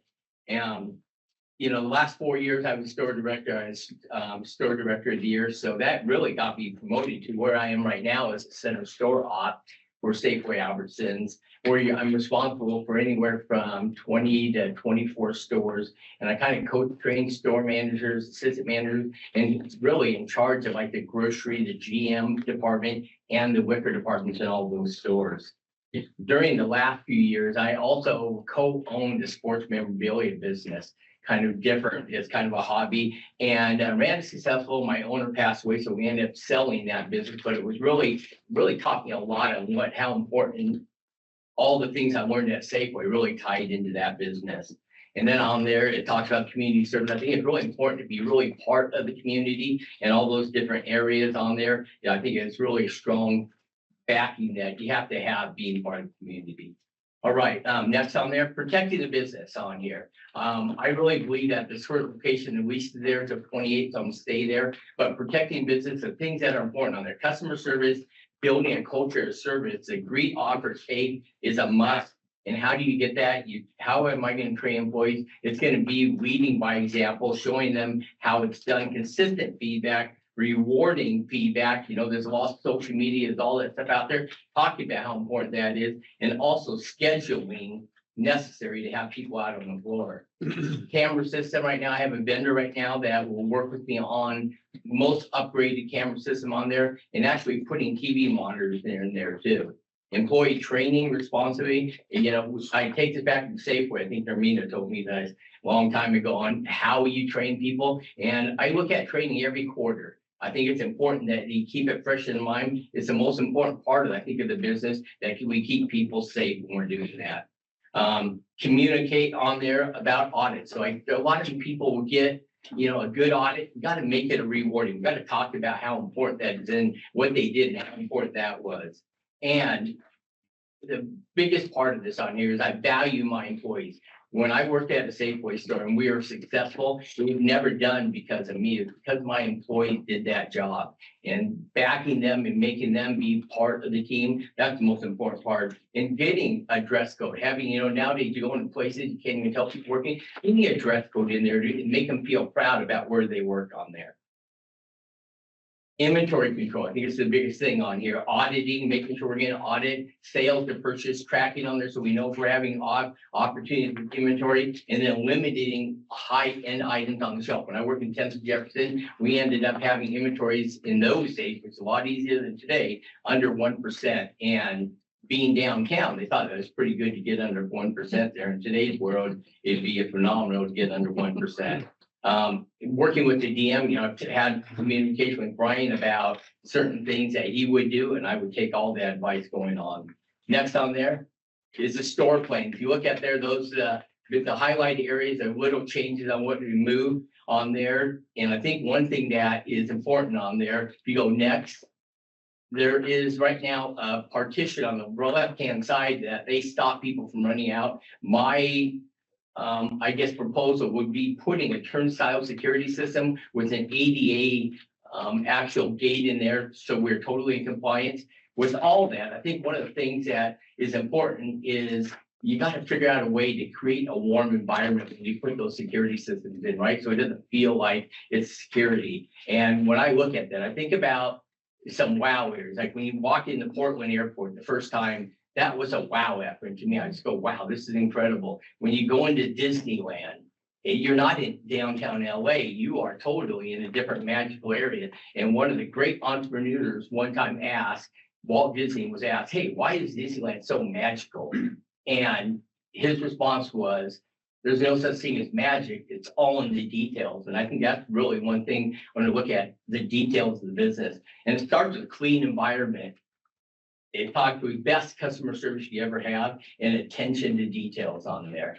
Next on there. So you look at it on the right-hand side wall and put a 36-foot case, refrigerated case, and that right there is going to replace the old pop coolers on the right-hand side, plus the additional shelf, which will increase that product availability on there.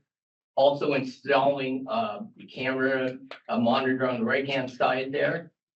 And I think one of the things I talked about getting a wow effect is getting the thing of Mount Hood on there. Stuff showing the 3D trees on the side there to get that great look going forward.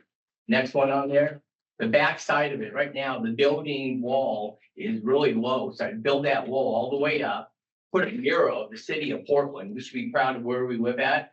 And getting some neon signs on there, like the white stag sign up there, the Portland blue sign, having that thing really call out. And then looking at the flooring on there is going to the charcoal gray flooring, changing that, and then changing all the shelving out to the nice black shelving that really pops with great contrast to that. Next on there is going to be just a wall of the gorge on there that's going to have on there. And then the next slide is the customer service counter. Right now on the left-hand side is really what they do. They kind of put the box there. They say to stop people from reaching over the counter. We have some ideas what we could do with that, but look at the change of what that counter does in the front there. It really pops out some nice details on there. Next on there, these are some of the changes, the things that we're gonna have changes on there. Next. All that is great, having the ambiance and all that, but you're not gonna be good if you don't have product on the shelf. So 30 strategic seconds. planning on how you can do this, work with the DM, the vendors, item selection, product based off the demographics, the innovation, the trends, space allocation, and then work with the licensees, talk to them on what maybe opportunities they might have on there. The next is gonna be the hours of operation. I'm gonna increase that. Next is gonna be the timeline on there. Next is gonna be the average cost, what I think it's gonna cost to upgrade this. Next. And I'll tell you right now, if I get the rewarded this, my opportunity would be to get in one of my friend's liquor stores, like maybe, and help him. He's offered to train me and be the, hopefully as good as he is. Thank you. Thank you. Here. That's good. So your plan is to resign from your current job if you were appointed here and take this over? Yes, and you know, with the timeline, when this one opens up, it'll give me a little over, give me my couple week notice. And it give me at least over a month to really train and understand the business. And I have Steve Gray, another owner, who would be one to help me out too there. But your plan is you're gonna be running the store. if that was your- Oh, yeah, I mean, as old as I am, and you're probably thinking, why am I doing so? Well, old as I and am? that was my next It's, I question. tell you, it's a passion, Full, you have but to that's why I'm retail. shifting. You have such knowledge, and so why are you deciding to make this change now? You know, when I had sports memorabilia business, it was really fun and exciting. And it's been retail. I had a chance when I got out of college, when I was working for Safeway, I had a chance to be a stockbroker. And I had a chance to work for Nike and I turned it down just because I just don't know if I would have the right passion to do those jobs. And so retail really, it's exciting, it's fun, it's great to see the progression. And I do some crazy things. I don't know if you ever seen the movie, The Secret of My Success with Michael J. Fox. How he plots and graphs every little thing. That's what my office is. I have all these graphs because it's great to see the customer the number of people coming in compared to where you were before, the sales, the profit, all the way around. Thank you. Yeah. Metric. Thank you. Excellent. All right, thank you very much. Chair, remind me, because you're familiar, Yes, you've applied before. What store was it that you applied The to? last one was Hood River. Yeah. Hood River, thank you. Right, Yeah. yeah, and then the one before that, Oh, was, Lake Oswego. yeah. That's right, Yeah. thank you. I remember you were very well presented, so thank you. All right, thank you very much. Appreciate it.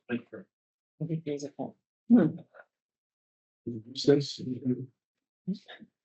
Good. Commission will now go into executive session to deliberate on the agent selection pursuant to the authority of ORS 192.660 If there are any members of the media present, representative of the news media and designated staff shall be allowed to attend the executive session. Representative of the media are specifically directed not to report on any of the deliberations during the executive session, except to state the general subject of the session as previously announced. No decisions may be made in executive session. We return the frequent session into this room. Thank you.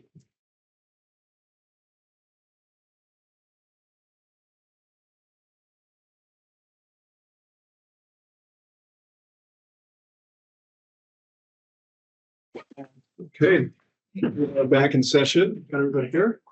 All right.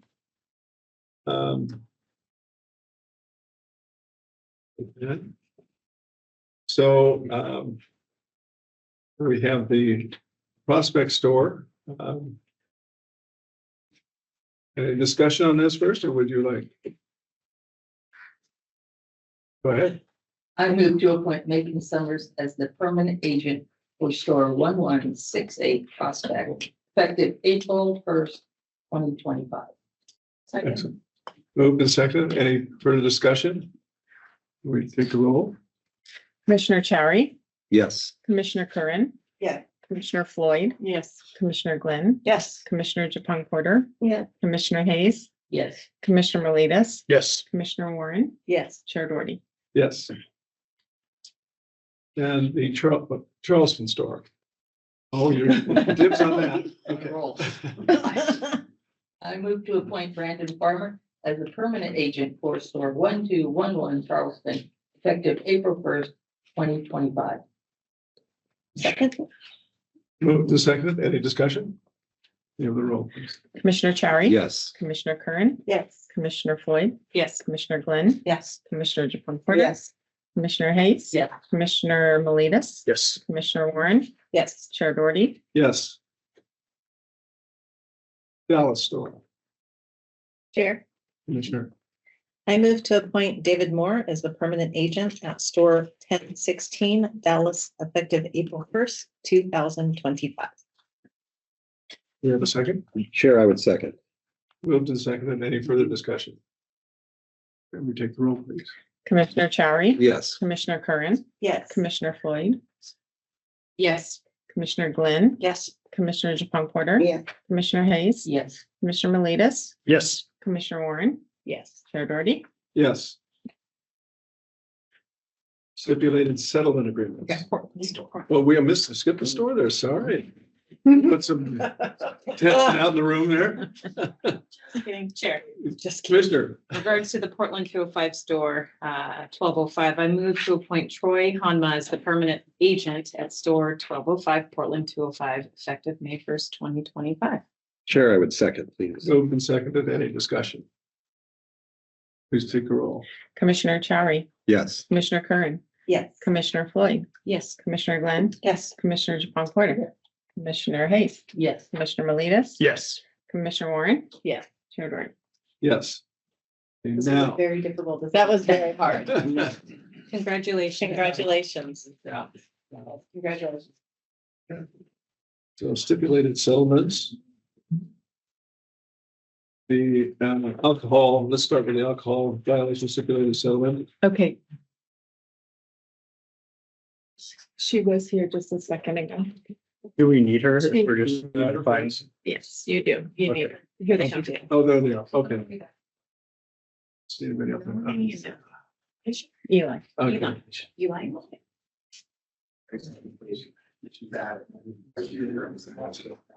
No. You're up. We're in joint session. Thank you very much. Thank you. Excellent presentation. There we go. Forgetting we have to go through this. Good afternoon, Chair Doherty, Commissioners. Good afternoon. Here presenting stipulated settlements. There are 2 liquor licensing settlements. 2 liquor violation settlements. Sorry, 1 liquor violation settlement and 2 marijuana violations. Sorry, yeah. 2 liquor violation settlements and 1 marijuana violation settlement. And Melanie, you feel in here with. In here. Michelle, Yes. as well, to assist him. If you have any questions, No. happy to answer. Any questions? No questions. All right, now. The alcohol violation stipulated settlement. We have a motion. Chair, I would move to ratify the 2 alcohol stipulated settlement agreements as proposed by staff. Chair, I would second. Moved and seconded. Any discussion? Bring the roll, please. Commissioner Chari, Yes. Commissioner Curran, Yes. Commissioner Floyd, Yes. Commissioner Glenn, Yes. Commissioner Japong Porter. Yes. Commissioner Hayes, Yes. Commissioner Melidas, Yes. Commissioner Warren, Yes. Chair Doherty. Yes.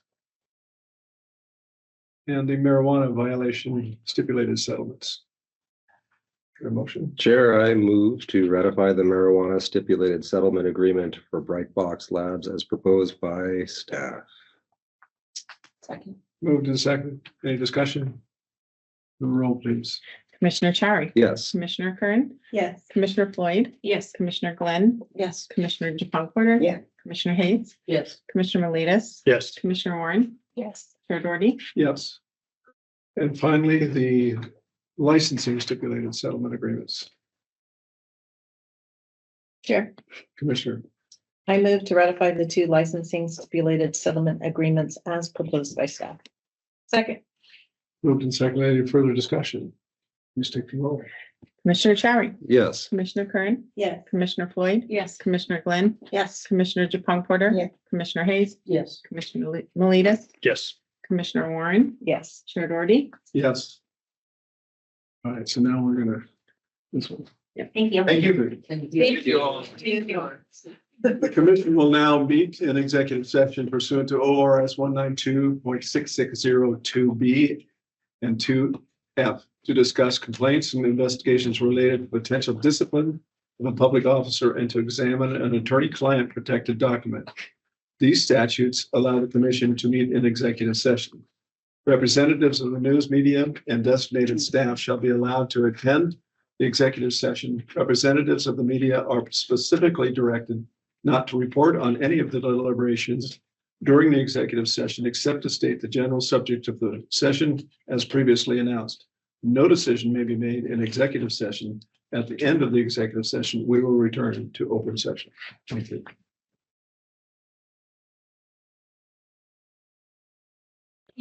Chair, I move that the commission delegate to the chair the following ministerial supervisory tasks related to the board management of the OLCC director. The authority to engage in professional expectations counseling as may be directed by the board from time to time. The authority to engage with DAF and DOJ regarding employment and leave matters that may arise between board meetings and to report back to the board regarding those discussions.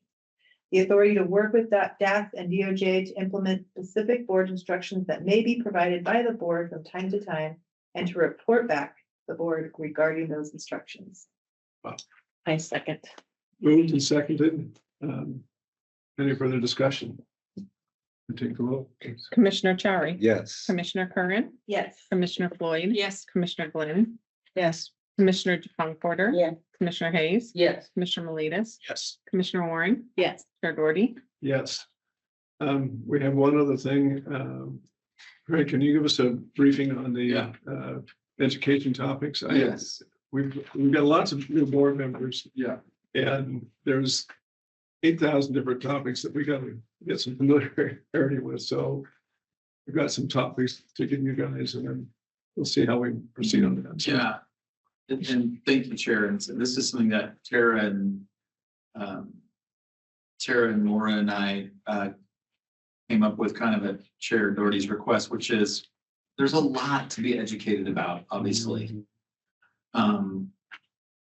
Clean Leaf was, I thought, very educational for myself, and I'm sure all of us, but you have in your packet a list of what we thought would be topics you want for education, so we have ongoing education for y'all.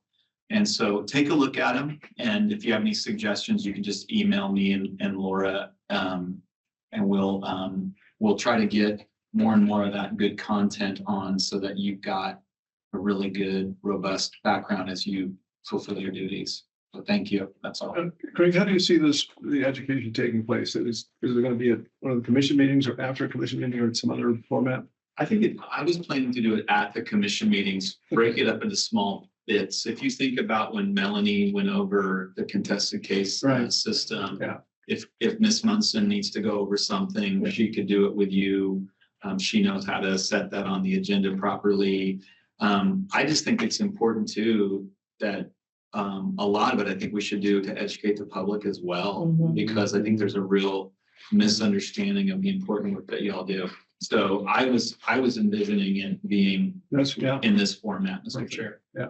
Thank you. Okay, thank you, Craig. I second that. All right, anything else? We're going to the order, then this meeting is adjourned. Thank you very much.